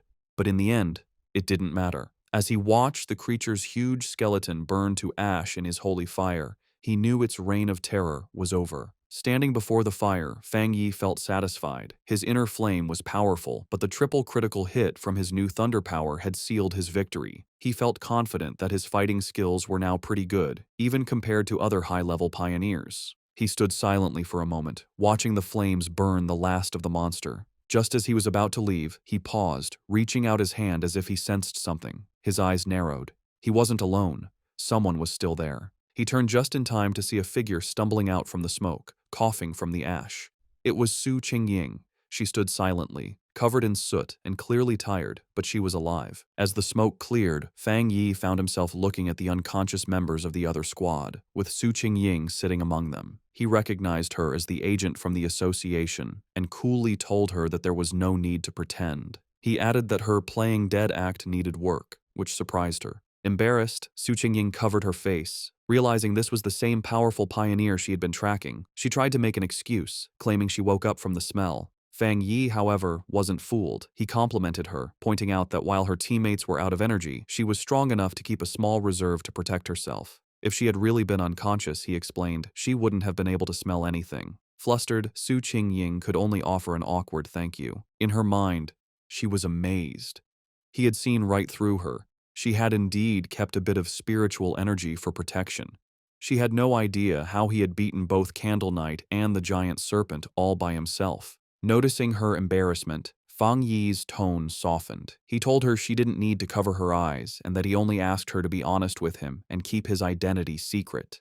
Seeing she and her team were safe, he said it was getting late and he would be leaving. Su Qingying tried to call out to him, but it was too late. Saying that explaining things would spoil the surprise, he jumped effortlessly through the hole he had made in the factory ceiling and disappeared into the night. As he traveled across the rooftops, Fang Yi thought about the battle. He was glad Su Qingying hadn't tried to absorb the dark power from the monsters, remembering its disgusting coldness. He wondered why he couldn't absorb it himself. He guessed maybe the dark energy was already gone, or his body had instinctively rejected it. He decided to think about it later, at home. Left alone in the huge, abandoned factory, Su Qingying looked up at the moonlit hole in the ceiling where Fang Yi had disappeared. She sighed, disappointed that she hadn't gotten a good look at his face, and realizing he still didn't trust her, or the association. Her quiet moment was short. Acting like a squad leader again, she walked over to the unconscious captain of the destroyer squad and gave him a few slaps, telling him to wake up. The man groaned and slowly opened his eyes, bruised and confused. His first thought was panic, and he shot up, shouting that they had been ambushed. Su Qingying just watched him with a calm look. The leader and his squad members then saw why she was so calm: the massive, smoking skeleton of the giant serpent. They stared in total disbelief, confused by the scene. The leader demanded to know what happened and where the powerful Yang energy came from. Su Qingying calmly explained that a powerful pioneer had rescued them.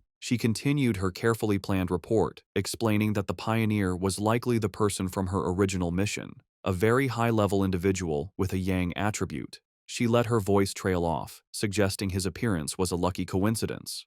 The other squad members were in complete awe, with one saying it was unbelievable that one person could defeat both monsters. Su Qingying added that she hadn't managed to recruit him yet, and that he had even managed to track her back, which only made him more mysterious. Getting back to their grim job, the destroyer squad leader asked where Candle Knight's body was. As he began using a green energy technique to clean the scene, he said they needed to collect the remains for the association. As the squads began the cleanup, the destroyer squad's leader used a green orb of energy to gather the strange, dark remains left from the battle. As he stepped forward, he accidentally crushed a piece of debris on the floor, which suddenly exploded in a blast of bright blue electrical energy. He jumped back in pain, yelling at the force of the shock as Su Qingying looked on in surprise. This new discovery only made things more mysterious. The remains, which they now realized belonged to Candle Knight, were crackling with leftover electricity. The squad leader turned to Su Qingying, questioning her report. He reminded her she had said the pioneer had a yang attribute, yet this incredibly strong electrical power told a different story. The two leaders knelt to look at the electrically charged body. Su Qingying was stunned by the pure strength of the thunder power left behind, confirming it was a high-tier power. This led the destroyer squad's leader to a new idea. Maybe two high-level pioneers had appeared, one to kill the serpent and another to kill Candle Knight, before leaving together. Su Qingying knew that wasn't right. She struggled with how to explain the unbelievable truth, remembering the image of the lone pioneer holding both crackling blue lightning and roaring golden fire. She knew no one would believe that a single person could have two different top-level powers. Having just one made you a genius. Having two was almost unheard of. The impossible proof was right in front of them. The burning skeleton of the giant serpent was the work of a Yang Flame Walker, while the electrified body of Candle Knight was the clear mark of a Thunder Tyrant. The combined squads could only look on in complete disbelief, wondering what kind of monster this mysterious pioneer really was. As reinforcements from the association arrived, Su Qingying was glad she had left team members outside. If she had been inside too long without checking in, they would have reported her missing. She grimly realized the rescue team now at the scene had originally been sent to collect their bodies. Her two subordinates, who were knocked out by the serpent's poison, finally woke up. They scrambled to her side, crying with relief that their captain was still alive. With the threat gone, the association's team began their work. Their job had changed from a rescue to a forensic investigation. Using advanced scanning tech, they carefully analyzed the leftover spiritual energy and the battle signs, trying to piece together what happened for their report back to headquarters. Soon, one of the specialists approached Su Qingying and the destroyer squad's leader with his findings. He reported that after comparing all the data, from fighting habits to the way both monsters were killed, there was a 99% probability that one person was responsible for killing both of them. The two squad leaders stared at each other, their faces showing both shock and serious concern. The other squad members murmured to each other in disbelief. They were processing the fact that they had been saved by a pioneer with two different high-tier powers, something they never thought was possible. They knew either monster could have easily killed them all, yet this powerhouse had finished them both off, seeming to use single strikes. The power difference between them and this mysterious person was just ridiculous. Understanding the huge importance of this discovery, Su Qingying contacted her superior. She reported that the information on her target had been significantly updated. Looking up at the hole in the ceiling, she confirmed that the mysterious pioneer from the university and the powerful individual codenamed Tyrant were, in fact, the same person. Back in his office, the association superior listened calmly to her report.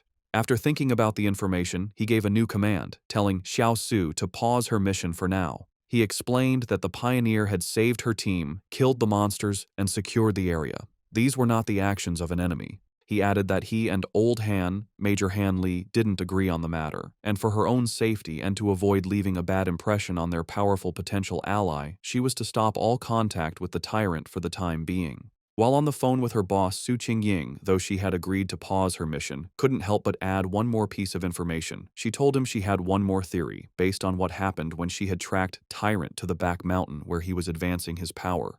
Her boss, interested, asked her to explain. She explained that during that encounter, she had sensed an incredibly strong aura where he was active.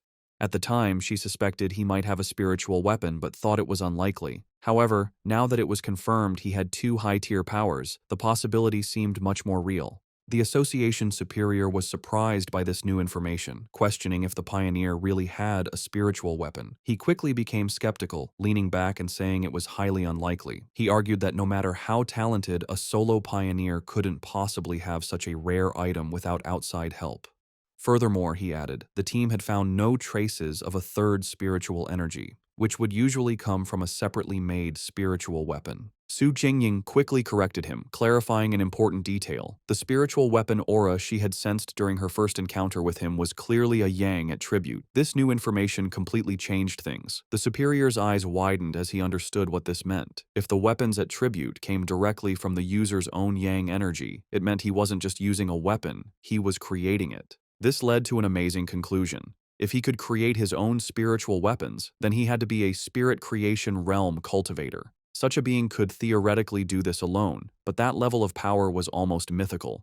Su Qingying was floored by this idea, knowing that cultivators at that level were extremely rare, with barely more than 2 in the entire world. The superior then thought of an even more terrifying possibility. If this person did have a third, separate attribute, it would shift the balance of power and shake the entire pioneer community. He explained that according to all known research, different attributes clash inside the human body, making it nearly impossible for them to exist together. So far, no pioneer had ever been confirmed to have 3 different spiritual attributes. Therefore, if the pioneer truly had a spiritual weapon, the fact that they didn't detect a third energy signature from it might actually be a good thing. As the call ended, the superior was left with a single worrying thought. He could only hope that such a powerful pioneer would never become an enemy of humanity. Back at his apartment, Fang Yi stood thoughtfully under a hot shower, washing away the dirt and tiredness from his recent battle. As he dried off, he thought about the current state of the world. He knew there was less than a year until the official spiritual energy revival, but dangerous monsters and strange events were already happening more and more often. He used his yang attribute to easily dry his clothes, his hand glowing with golden energy as he thought about how many pioneers, like himself, had already started cultivating on their own. He thought back to the aggressive men he had met at the lava river, realizing that once the connection between the body and the spiritual world was opened, people naturally became more sensitive to the world's changes. He recognized that even without the country's official approval, many self-trained pioneers had already reached the 1-star Ghost Axe realm. The fact that the government, through agents like Su Qingying, was now reaching out to wild pioneers like him showed that both sides were in a relatively peaceful phase of mutual exploration. Standing in his room, thinking about Major Han Li and Su Qingying, he concluded that for now, the monsters were still under control, and there was no serious conflict yet among the different pioneer groups. However, as he finished getting dressed, he knew this peace was fragile. The government had already created the Spiritual Energy Cultivation Association, but it still hadn't told the public about it. He understood their strategy perfectly. While people were talking more about local problems and strange events, the government was walking a fine line, trying to both protect humanity and give subtle early warnings without causing mass panic. Despite his recent victories, Fang Yi's analysis of the world situation was still grim. He knew the problem was the government's lack of confidence to officially start a full-scale cultivation era. With such a huge population, he understood that once the full truth was revealed, society would likely collapse into chaos and death. In the current state, even official pioneers couldn't stop the inevitable chaos, and the mix of internal problems and external threats from monsters would only make things worse. He admitted that the government's gentle, careful approach wasn't wrong, knowing that human fear and panic could be more destructive than any monster. However, what truly worried him was how fast the monsters were developing, which was far exceeding his expectations. He reviewed the information on the creatures he had just fought. They were a typical product of dark attribute contamination, specifically the shadow attribute, a sub-branch of dark energy that his system identified as a natural enemy to pioneers, and currently something he couldn't absorb. He realized these monsters were far smarter than typical beasts, working together to trap and kill pioneers, whom they saw as a good food source. He knew, however, that these creatures were still much weaker than the true dark-type monsters he remembered from his previous life. Monsters that could destroy entire countries on their own.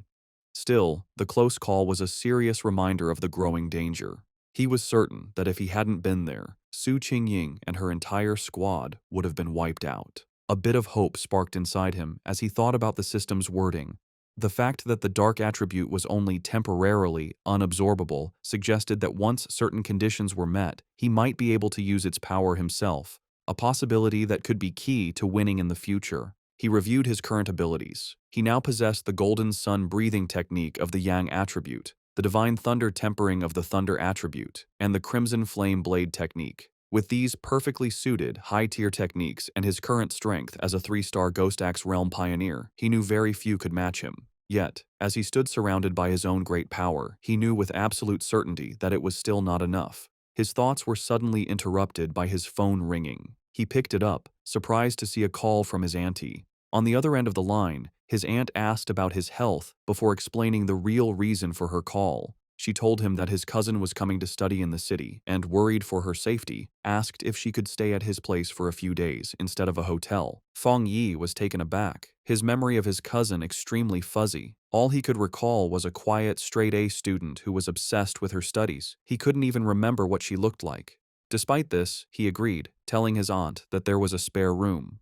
When he asked when she would be arriving, his aunt simply replied that she would give the cousin his address and let her come over by herself. Elsewhere, in a dark room lit only by a computer monitor, a person with long, almost claw-like fingers typed quickly on a keyboard. The person, wearing a big hoodie with bare ears, was finishing a phone call with her mother. Her mother, who was Feng Yi's aunt, told her that she should arrive at her cousin's place by tomorrow afternoon and that she would bring some specialty snacks. The person politely ended the call, saying it was no trouble and that she had something else to do. On her screen was a chat window for a group called Spiritual Energy Revival, Martial Arts Vanguard Team. The user, Feng Heiju, had just announced her arrival in the city and her plans to stay at her cousin's place. After ending the call, she clicked her mouse, pulling up a new window. It was a rumor alert about an internet-famous town, now nicknamed Death Town, where 3 more people had vanished in relation to a pork beast challenge. A gruesome, blood-splattered image of the town was with the article. With glowing glasses reflecting the screen, Feng Heiju identified the location as Yanghuo Town, her interest clearly sparked.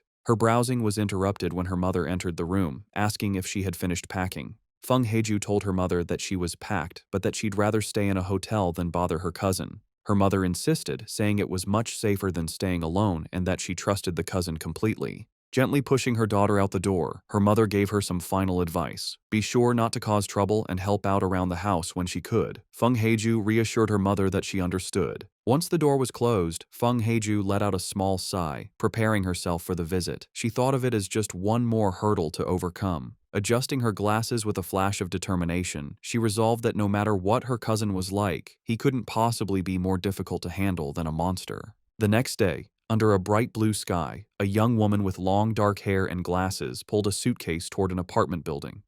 She checked her phone, confirming that the map had led her to the correct destination.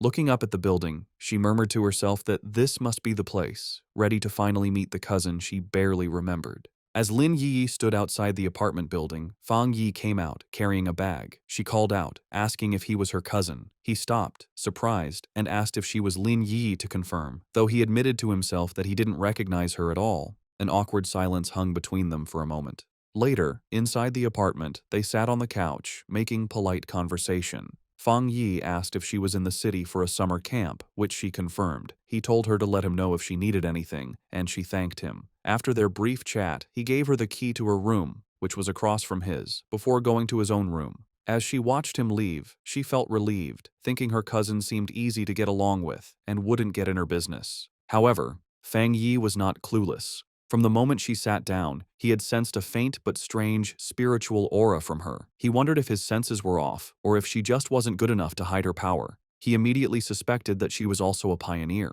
The aura he felt was faint but clear, and he realized her story about a summer camp was probably a cover for her real reason for being in the city. Meanwhile, in her room, Lin Yi was on her phone, confirming Fang Yi's suspicions. She messaged her pioneer group, the Martial Arts Vanguard Team, saying her cousin seemed nice and wouldn't interfere. The chat turned to recent events, with members talking about the powerful pioneer at the lava river. Lin Yi warned her team to be careful, as many powerful people were still hiding. After agreeing to wait for her signal, she logged off. She decided it was best not to do any cultivation for now, worried her cousin might discover her secret. 3 days passed. Fang Yi soon found that living with his cousin was making his cultivation difficult. His meditations could be interrupted at any time, like when she came out of the bathroom wrapped only in a towel. He also worried that the bright golden aura from his breathing technique was too obvious and would be impossible to hide. But the hardest part was her overwhelming kindness. One evening, she proudly gave him a delicious-looking dinner she had made. He tried to insist on doing the dishes, but she refused, saying it was the least she could do. He found her perfect politeness and extreme cleanliness almost strange. Despite the trouble, Fang Yi decided to go along with it. He thought that by letting her be overly helpful, he might get her to let her guard down. He knew this was the only way he could find out what she was really up to. Their quiet dinner was interrupted when her phone on the table began to vibrate. Both cousins glanced at the message, their expressions surprised for a moment. Fang Yi used the chance to excuse himself, saying he would go back to his room while she chatted. His cousin could only quietly reply as he left. Left alone, she stared thoughtfully after him for a moment before turning to her phone. Sitting on her bed, she took the call, her expression turning serious. She repeated the information she was getting, confirming that the great change of heaven and earth would happen again the next day at 3 in the afternoon, and she promised she would be there. Fang Yi easily overheard his cousin's phone conversation. She agreed to meet at the entrance of Yanghuo Town. He recognized the name as an internet-famous town in the suburbs, about an hour's drive away. With his suspicions confirmed, he watched her through the wall, his own spiritual energy flaring. He was now certain his cousin was also a pioneer. He was confident, however, that with her current strength, she wouldn't be able to sense him spying. He was impressed by her power. She was still just a middle school student, but she had already reached the 2-star Ghost Axe realm and was close to another breakthrough. He wondered if her high natural talent was the reason for her somewhat strange personality. He now understood her real purpose in the city.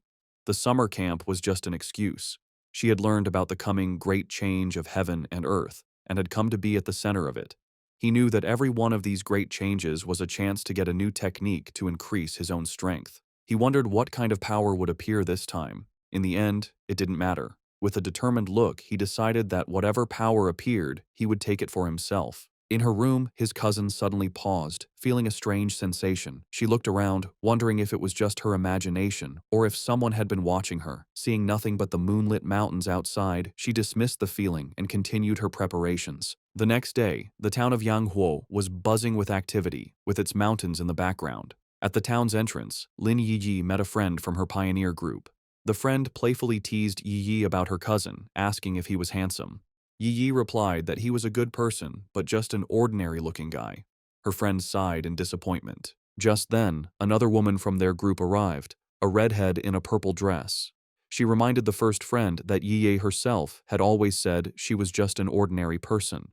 With the rest of their team there, the redhead announced it was time to get to business. One of the male members asked if a certain she was not coming. The redhead confirmed it would just be the 6 of them, adding that the missing member was always mysterious. Unknown to them, Fang Yi was watching from a nearby cafe balcony, his sword beside him. He noted that his cousin's little squad seemed to be pretty low-key. From where he was, he could sense their strength.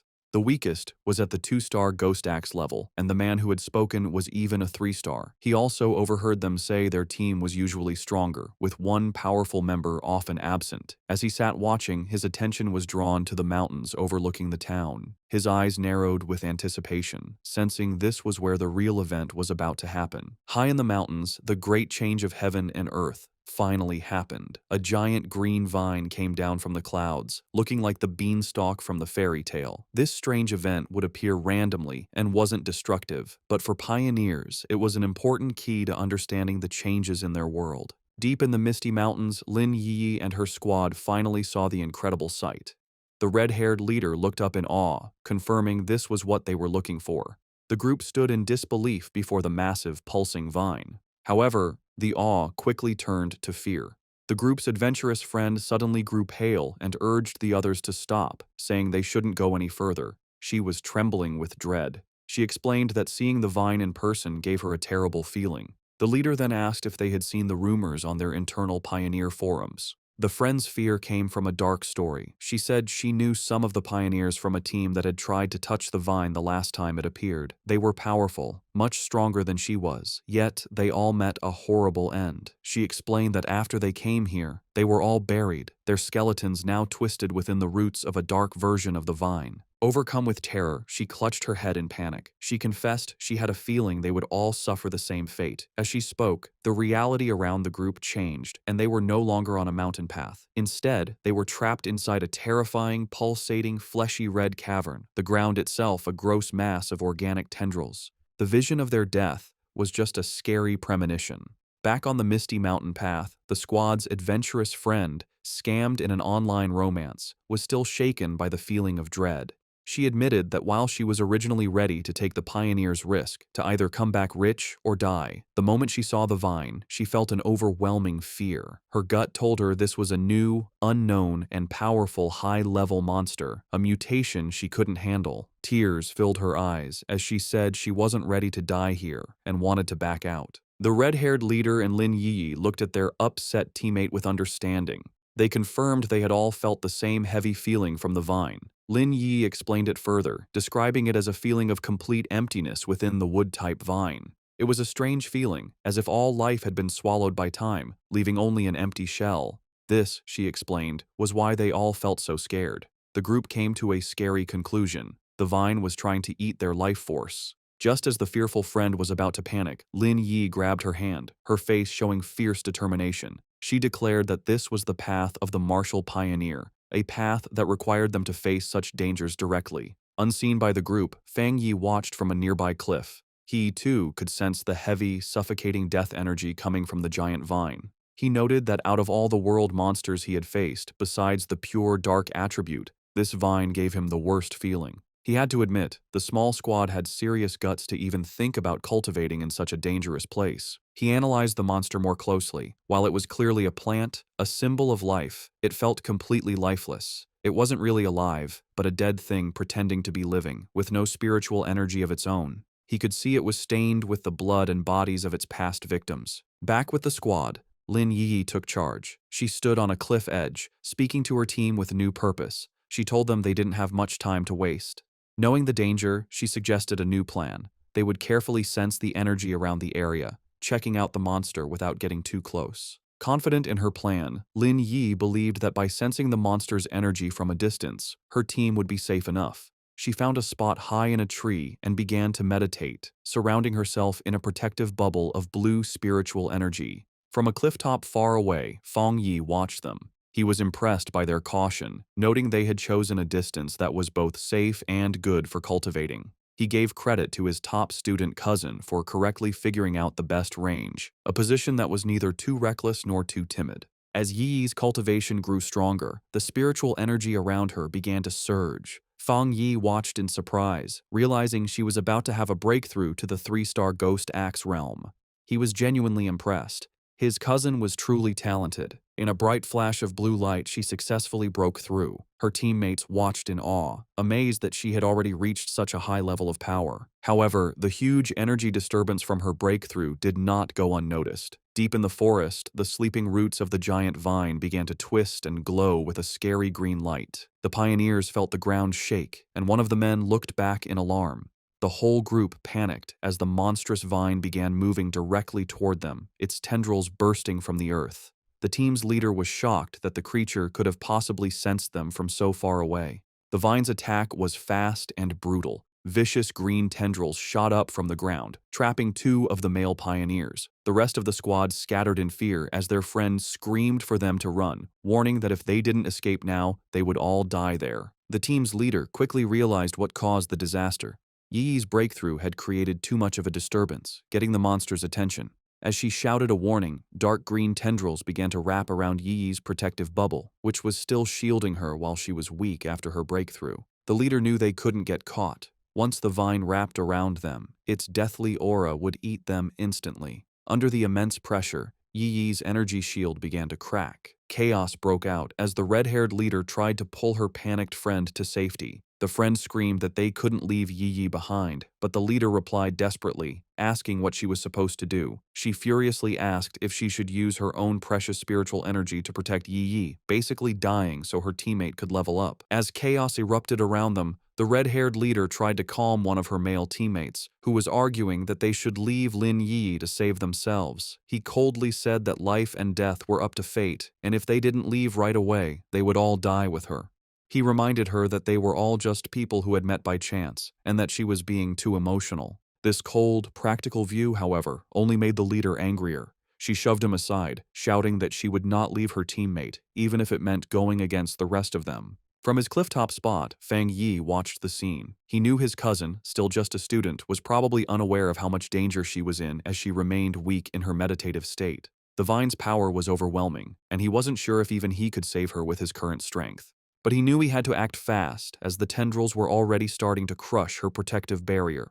He clenched his fist, a golden aura flaring around him. He had made a promise to his aunt to take care of her, and a promise made must be kept.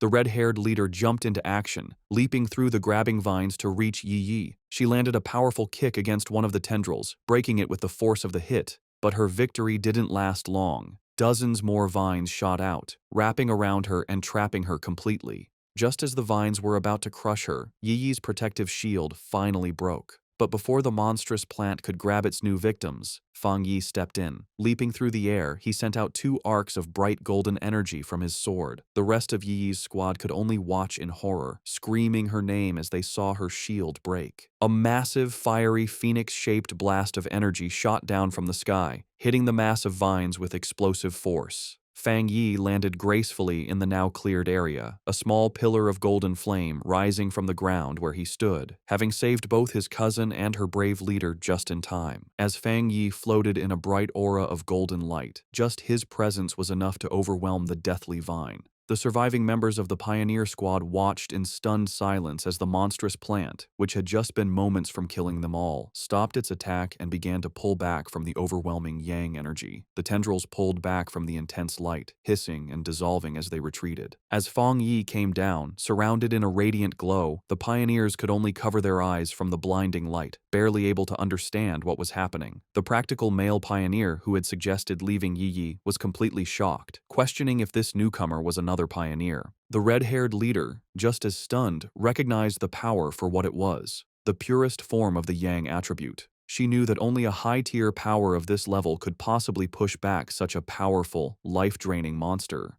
The male pioneer had a crisis of confidence. He had always thought of himself as extremely talented, having reached the 3-star Ghost Axe realm in a very short time, a feat few in the country could match. He knew that even the talented Lin Yi Yi's skill barely matched his own, and yet this mysterious stranger was on a completely different level. He looked down at his own hands, then up at the glowing figure on the clifftop, feeling completely insignificant. If pioneers like that existed, he wondered, then what were they? The newcomer hadn't just beaten him, he had beaten all of them with his pure, overwhelming power. As Fang Yi stood bathed in the golden light of his power, his system activated. It had detected the extreme wood attribute from the deathly vine and had started the auto-writing process, quickly finishing a new technique. The system window then showed the details of his new ability. Endless Vitality, a technique that could instantly absorb all nearby life force to quickly heal injuries. As the power of the vine flowed into him, he was surrounded in a surge of green, life-giving energy. He was amazed at the incredible wood attribute technique he had just gotten, realizing that as long as there was life nearby, he now had what was basically a non-stop energy-absorbing engine. As Fang Yi absorbed the last of the anomaly's power, his system successfully extracted the vine's main attribute. A notification confirmed it. Extracted attribute, Desolation. The system described its scary power, the ability to instantly create a desolate aura that would destroy all surrounding life. Fang Yi stood calmly in the swirling green energy, fully taking in the new power. When he opened his eyes, they glowed with the same vibrant green as the desolate vine. He stood in the now lifeless clearing, a faint green aura around him. He now understood why the vine could only grow in such a dangerous, remote place. If it grew anywhere else, it would drain every bit of life for miles around. He thought about the ruthless nature of the desolation attribute, a powerful force that forcibly stole the life force of others. His thoughts were interrupted by a grateful voice.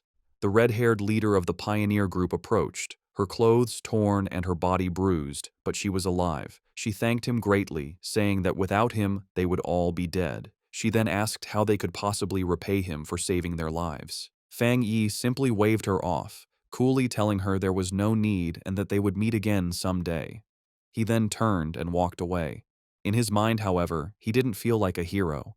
He knew that he had only found this opportunity because of their information. In his mind, he was the one who had benefited from the situation. As for the conflict he had seen among the pioneers, he wasn't concerned. With a final leap, he launched himself into the air, leaving the stunned squad behind. He knew that people's true characters are easily shown in a crisis, and a disorganized team like theirs would not be safe in the dangerous new era. Left in the empty clearing, the adventurous girl and the shaggy-haired man watched him go. The girl, still in shock, wondered aloud what they should do now. The man, however, answered her with a bitter, blaming tone, asking if she now regretted her earlier hesitation to save their teammates. With the immediate threat gone, and Lin Yi now at the third tier, the red-haired leader knew their best option was to stick together. Sometime later, Yi's eyes opened, glowing a brilliant blue as she came out of her meditation. Her teammates rushed to her side, relieved she was finally awake. The male pioneer who had suggested leaving her now said that their fate depended on their leader's wisdom, but another teammate said their focus should be on the mysterious stranger who had saved them. Still confused, Yi asked what had happened. Noticing her other teammates lying unconscious on the ground, she stood up and was immediately hit by the powerful burning warmth of a leftover yang attribute on a nearby tree. She could feel its intense heat even from a distance.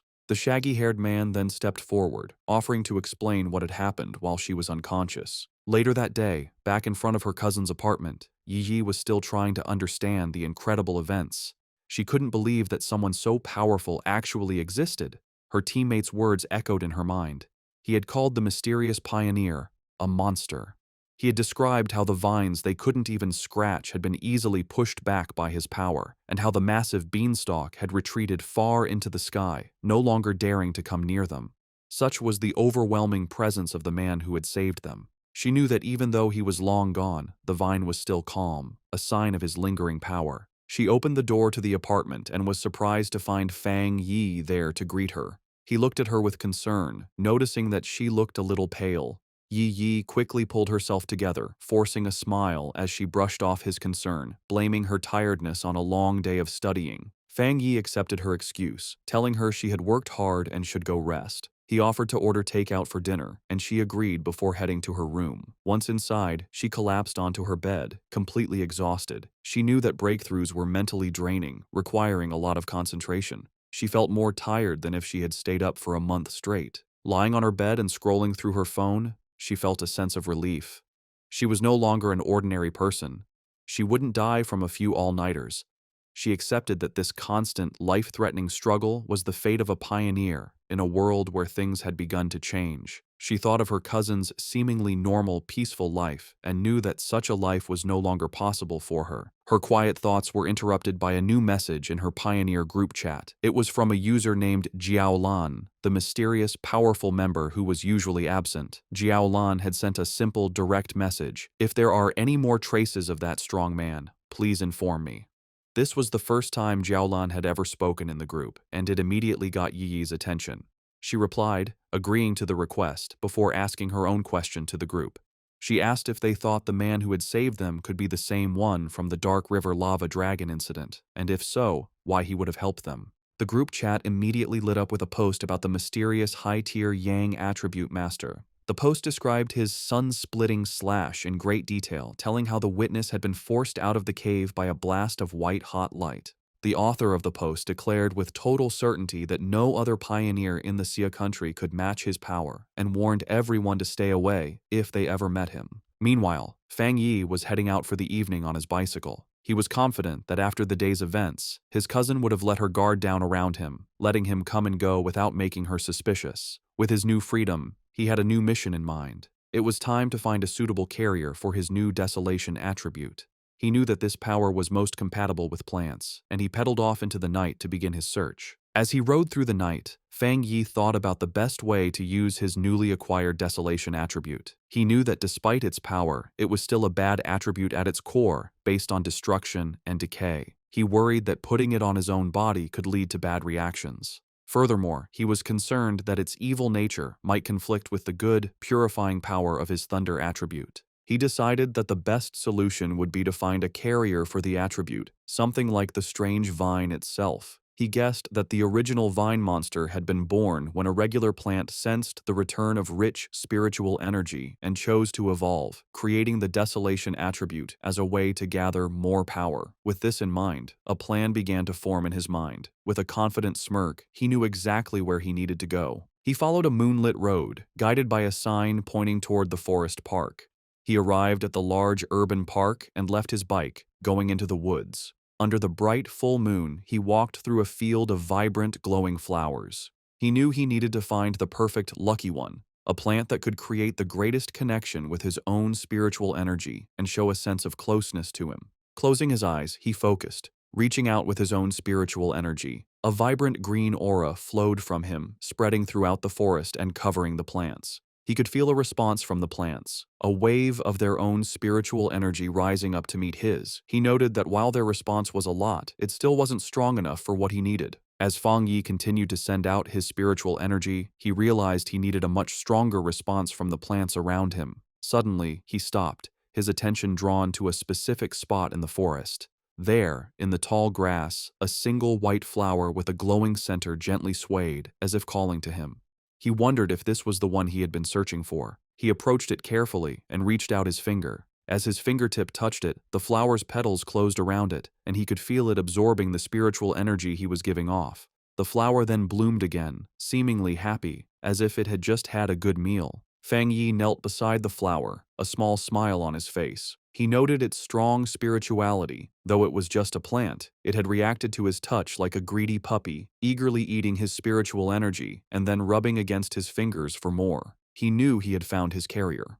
Out of the entire forest, this small flower had the strongest reaction to his aura, making it the perfect container for the desolation attribute. He told the flower that it was the chosen one and asked if it was ready. Without waiting for an answer, he unleashed a vortex of green spiritual energy, focusing it entirely on the small white flower. A system window appeared, asking for confirmation. Do you want to forcibly implant the desolation attribute into this plant? With his eyes glowing a vibrant green, he gave his consent. A brilliant light erupted from his hand as the flower began to transform, its petals opening into a much larger, more complex, and powerful form.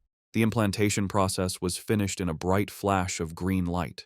Fang Yi was surprised for a moment by the sudden burst of power. The small, simple white flower had been completely changed. Its petals had opened into a beautiful, lotus-like flower, and its leaves had grown thick and bright, all of it glowing with a powerful green aura. The newly powered flower immediately began to show its influence. It released a massive wave of desolation energy, its roots digging into the ground as it drew power. The effect was instant and destructive. The green, healthy forest around Fang Yi was drained of its life in seconds, the trees dying and the ground turning to dust. He was amazed at the pure, evil power of the desolation attribute. In just a few moments, the energy had eaten the entire section of the forest and was still spreading quickly. As the flower's light began to fade and its form shrank to a smaller size, Fang Yi knew he had to leave. If he let the process go on any longer, the huge energy disturbance would surely get the attention of the Spiritual Energy Association. He reached down and plucked the glowing flower from the ground, roots and all. He knew this park was a risky place for such an experiment. Being so close to the city center, it was certainly watched by the association, who were worried about how the spiritual energy revival could turn even normal plants into dangerous threats. He had noticed the increased number of security cameras and the lack of any other people in the park when he arrived. As he walked away, holding his new prize, he noticed something incredible. The flower was still absorbing energy from the air, surviving and even doing well without its roots connected to the earth. He looked at it more closely, a smile of wonder on his face. He found it magical that its spirituality hadn't weakened at all since being pulled up, especially since it had been just an ordinary wildflower moments before he chose it. This led him to a deep conclusion. By giving the desolation attribute to the plant, he had unlocked its evolutionary potential, setting it on a path to becoming something far greater than it was ever meant to be. Just as Fang Yi was about to leave the park, a loud alarm blared through the forest, its red light flashing. A loud robotic voice gave a serious warning. Abnormal value exceeded. Fang Yi immediately realized that even though he tried to be quick, he had still set off the park's monitoring system. With no time to waste, he grabbed his newly acquired desolation flower and quickly left. Miles away, in a high-tech control room labeled Spiritual Energy Revival Plant Research Department, the same alarms blared. Technicians scrambled, shouting that the anomaly value was going crazy and demanding to know what was happening. An order was quickly given. All staff were to put on their protective bracelets, enter the park, and immediately block off the area, stopping anyone from entering or leaving.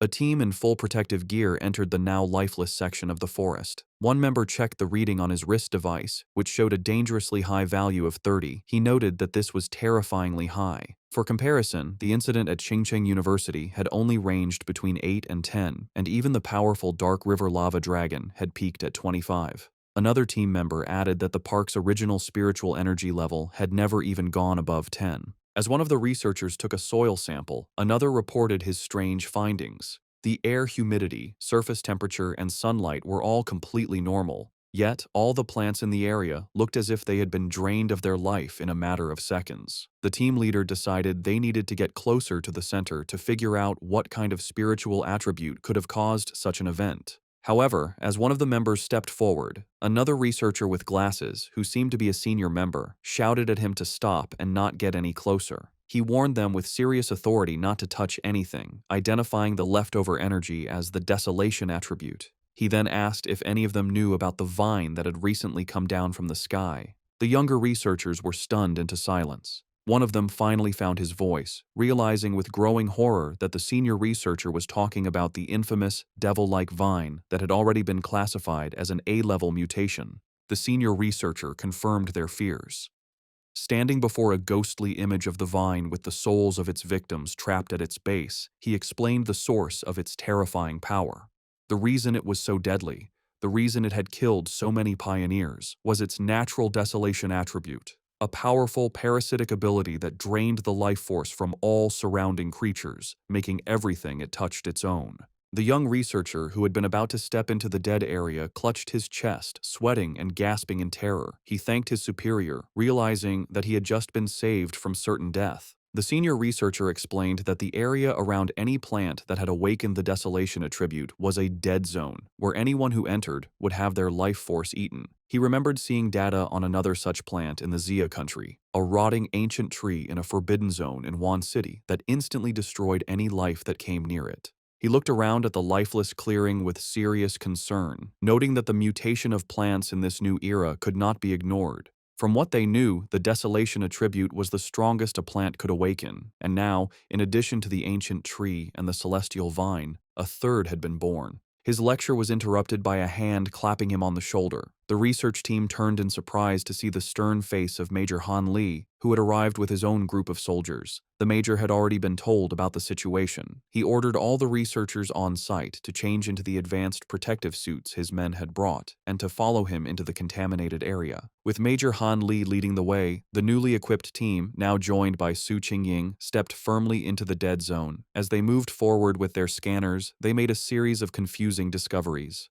They couldn't find a source for the desolation energy, and the aura itself was quickly fading, the level having dropped to 25 in the few minutes since they arrived. This went against what they knew about the celestial vine, which was supposed to be able to move. Major Han Li turned to Su Qingying, suggesting they investigate the area more closely. She agreed, her expression serious. As Major Han Li and Su Qingying began their investigation, two members of the team with glowing blue auras started tracing the flow of the leftover spiritual energy. The energy trails led them from the outer edges of the dead zone back to a single starting point. As they got closer, they stopped, their faces filled with shock. The Major and Su Qingying realized the horrifying truth at the same time. The source of the desolation energy had been dug up and taken away. A researcher in a protective suit couldn't believe what he was hearing, questioning how such a thing was even possible. Major Han Li knew that if someone truly had the power to enter a desolation dead zone and steal its source, their identity was extremely important. Su Jingying, however, had another theory. She showed a glowing data pad to the Major, explaining that after running a big data analysis, they had found a person whose movements matched both this incident and another recent mutation. The file on the screen showed a picture of Fang Yi, his name clearly visible. Just then, Major Li told Su Qingying that he would send her all of Fang Yi's information, confirming that he was highly likely the same pioneer she had been in contact with. With that, he tipped his hat, saying the rest was up to her association to handle. Left alone in the desolate woods, Su Qingying held the datapad, her expression one of grim understanding. 2 hours later, back in his apartment, Fang Yi carefully placed his new desolation flower into a small pot. He smiled, thinking that this was his first time raising a flower. He affectionately named it the obedient little white flower, and told it that since it now had the desolation attribute, it would cultivate on its own and become a powerful helper for him. He knew its special, life-draining powers would be a great help in battle, and its simple appearance would be the perfect camouflage, easily hidden from his cousin. As he gently touched a petal, he thought that in the dangerous new world, raw power was only part of the equation. The real key to victory was having more secret weapons. Fang Yi's quiet evening was interrupted by his phone buzzing on the table. He picked it up, surprised to see the caller ID, Old Wang. He immediately recognized the name as his childhood friend, Wang Liang, whom he hadn't seen in the 3 years since he'd left to join the army. A brief flashback showed the two as close friends in their school days, a bond that was broken when Wang Liang suddenly announced his decision to enlist. Fang Yi answered the call. On the other end, Wang Liang's cheerful voice greeted him, asking if he was back in town and inviting him out for a drink at their old spot. Fang Yi was taken aback by how sudden it all was. Wang Liang just laughed, adding that he had a big secret to tell him and that he shouldn't be shocked when he heard it. However, the seemingly friendly reunion was a carefully planned setup. After hanging up the phone, it was revealed that Wang Liang was not alone. He was in a dimly lit room, reporting to a tough and heavily scarred woman with long red hair and a high-ranking military uniform. Su Jingying was also at the table. Wang Liang confirmed to the officer that he had done as instructed. He then made a special request, asking that if Fang Yi was not the person they were looking for, they would guarantee his safety. The red-haired officer tapped her finger impatiently on the table. She coldly dismissed his concern, ordering him to simply do his mission and not do anything unnecessary. With a chilling lack of feeling, she added that if Fang Yi turned out to be the wrong person, Wang Liang should just consider it a punishment for his friend. At a quiet bar, Fang Yi and Wang Liang toasted with their beer glasses. They sat and drank, catching up after being apart for 3 years. Fang Yi noticed his old friend seemed much more mature and guessed that his time in the army must have been hard. Wang Liang talked about his experiences in the military before asking Fang Yi how he had been. Fang Yi gave a simple reply, saying he was doing well and had gone to college. As he drank his beer, he thought back to his past life. In that chaotic time, he never had the chance to see Wang Liang again. He remembered that his friend, as a soldier, had probably died in some forgotten battle. He wondered if this time, in this new life, he could change his old friend's fate. Wang Liang then changed the subject, his tone becoming more serious. He asked Fang Yi if he had seen anything strange lately, like zombies or monsters from movies. Fang Yi was immediately on guard. He knew it wasn't surprising for someone in the army to know about the spiritual energy revival, but the direct question felt like a test to see what he knew. Playing dumb, Fang Yi asked what he was trying to say. Wang Liang sighed and explained that he wasn't trying to comfort him, but to warn him. He told Fang Yi that in the near future, everything they valued, education, wealth, status, would become worthless. The entire world order was about to change. Fang Yi listened closely, his face showing no emotion as he stared at his empty glass. He knew that ordinary soldiers were sworn to secrecy and couldn't leak any details about the spiritual energy revival. This confirmed his suspicion. The military had identified him as a target, and Wang Liang, his childhood friend, had been sent to test him. Wang Liang, seeing his friend's silence, tried to reassure him. He told him not to worry, that as long as he didn't reveal anything, he would be fine. But Fang Yi understood the situation. Despite his pretended ignorance, his friend was still trying to help him. Even at the risk of breaking military rules, Wang Liang was kindly warning him to be careful of the coming changes. Their conversation was suddenly cut short when Wang Liang's phone began to vibrate urgently. He answered the call, and a furious voice on the other end ordered him to return to his team immediately and report to the target location within 10 minutes. Wang Liang snapped to attention, accepting the order as Fang Yi watched in silence. He immediately jumped up, apologizing to Fang Yi and explaining that he had an urgent mission and couldn't see him home. As his friend was about to leave, Fang Yi dropped his act. He asked if the mission was related to the spiritual energy revival and told his friend to take him along. Wang Liang stopped, turning back to look at Fang Yi with a mix of shock and confusion. Fang Yi stood up and grabbed his friend by the collar. He told Wang Liang to take him to see his superiors, letting him know that he was aware of the real reason for their meeting. He reassured his friend, telling him that while he didn't know exactly what his superiors knew, he knew Wang Liang would never hurt him. He explained that he was more interested in what the military was dealing with, knowing it had to be related to the great changes happening in the world. Since the Spiritual Energy Association was already handling the monsters, he was curious what the military's role was, and he wanted to see it for himself. Wang Liang agreed, and the two of them walked toward a massive, heavily guarded military base in a mountain valley, labeled Military Number 19 Spiritual Forbidden Zone. As they got closer, Fang Yi was struck by the incredibly dense spiritual energy in the area. He noted that the concentration level was so high it had likely surpassed a standard pollution zone. As they were met by a squad of soldiers, one of them ordered Wang Liang to return to his team. After a quick check, the soldiers allowed Fang Yi to enter the base, leading him through a brightly lit corridor. Inside the military base, Fang Yi and Wang Liang were led into a massive, cavern-like training ground. There, a large group of soldiers was in a desperate battle, using crackling blue energy to hold back a monstrous, spiky black creature with a single glowing red eye. The beast fought back with fierce power, shooting a devastating beam of red energy that tore through the soldiers' ranks, causing cries of pain and fear. Standing on a raised platform, the tough, red-haired officer watched the scene with a critical eye. Fang Yi, who had been brought before her, immediately recognized the creature's power as a mix of two different attributes. The officer confirmed his thought, saying the monster was a perfect mix of the dark and flame attributes, making it exceptionally fierce and cruel. She added that it had already seriously injured several of her soldiers. A caption identified her as a 3-star Ghost Axe Realm officer named Ji Royan. Spotting Wang Liang, she barked his name, and he immediately stood at attention. She furiously asked why he had brought an unauthorized person into a restricted area, but before he could explain, she cut him off. Her expression softened a little as she told him to forget it, explaining that the situation was urgent and they needed him to join the formation immediately. She then turned her attention to Fang Yi. She saw nothing special about him, noting that his spiritual energy was only slightly active. She briefly wondered if he was the powerful pioneer they were looking for, but dismissed the thought, knowing she had to focus on the battle. She gave him a stern warning. Since he was Wang Liang's friend, she wouldn't say much, but he was in a restricted area, and his life was now his own responsibility. He was also sworn to secrecy about anything he saw. Fang Yi simply replied that he understood. With that done, Ji Royan took command. She picked up a massive energy cannon and shouted the names of two of her soldiers. The two men immediately jumped into action, their bodies covered in blue energy as they fought the monster up close. Ji Royan then aimed her cannon and fired a massive blast of pure energy at the creature. The attack hit the monster head-on, creating a huge explosion, but the creature was far from beaten. It let out an angry roar as its shadowy form began to pulse with a terrifying red light, its fanged mouth growing larger and more threatening.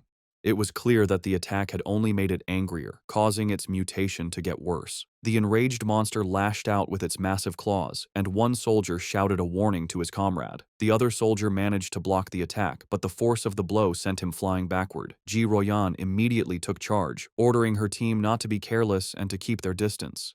She knew they had to finish the creature off before it could complete its evolution. Watching from the side, Fang Yi was impressed by the soldiers' performance. He saw a well-trained team of comrades who trusted each other completely, with incredible discipline and coordination. He knew that every person was essential, and that when they worked together, they could unleash a power far greater than their individual strengths.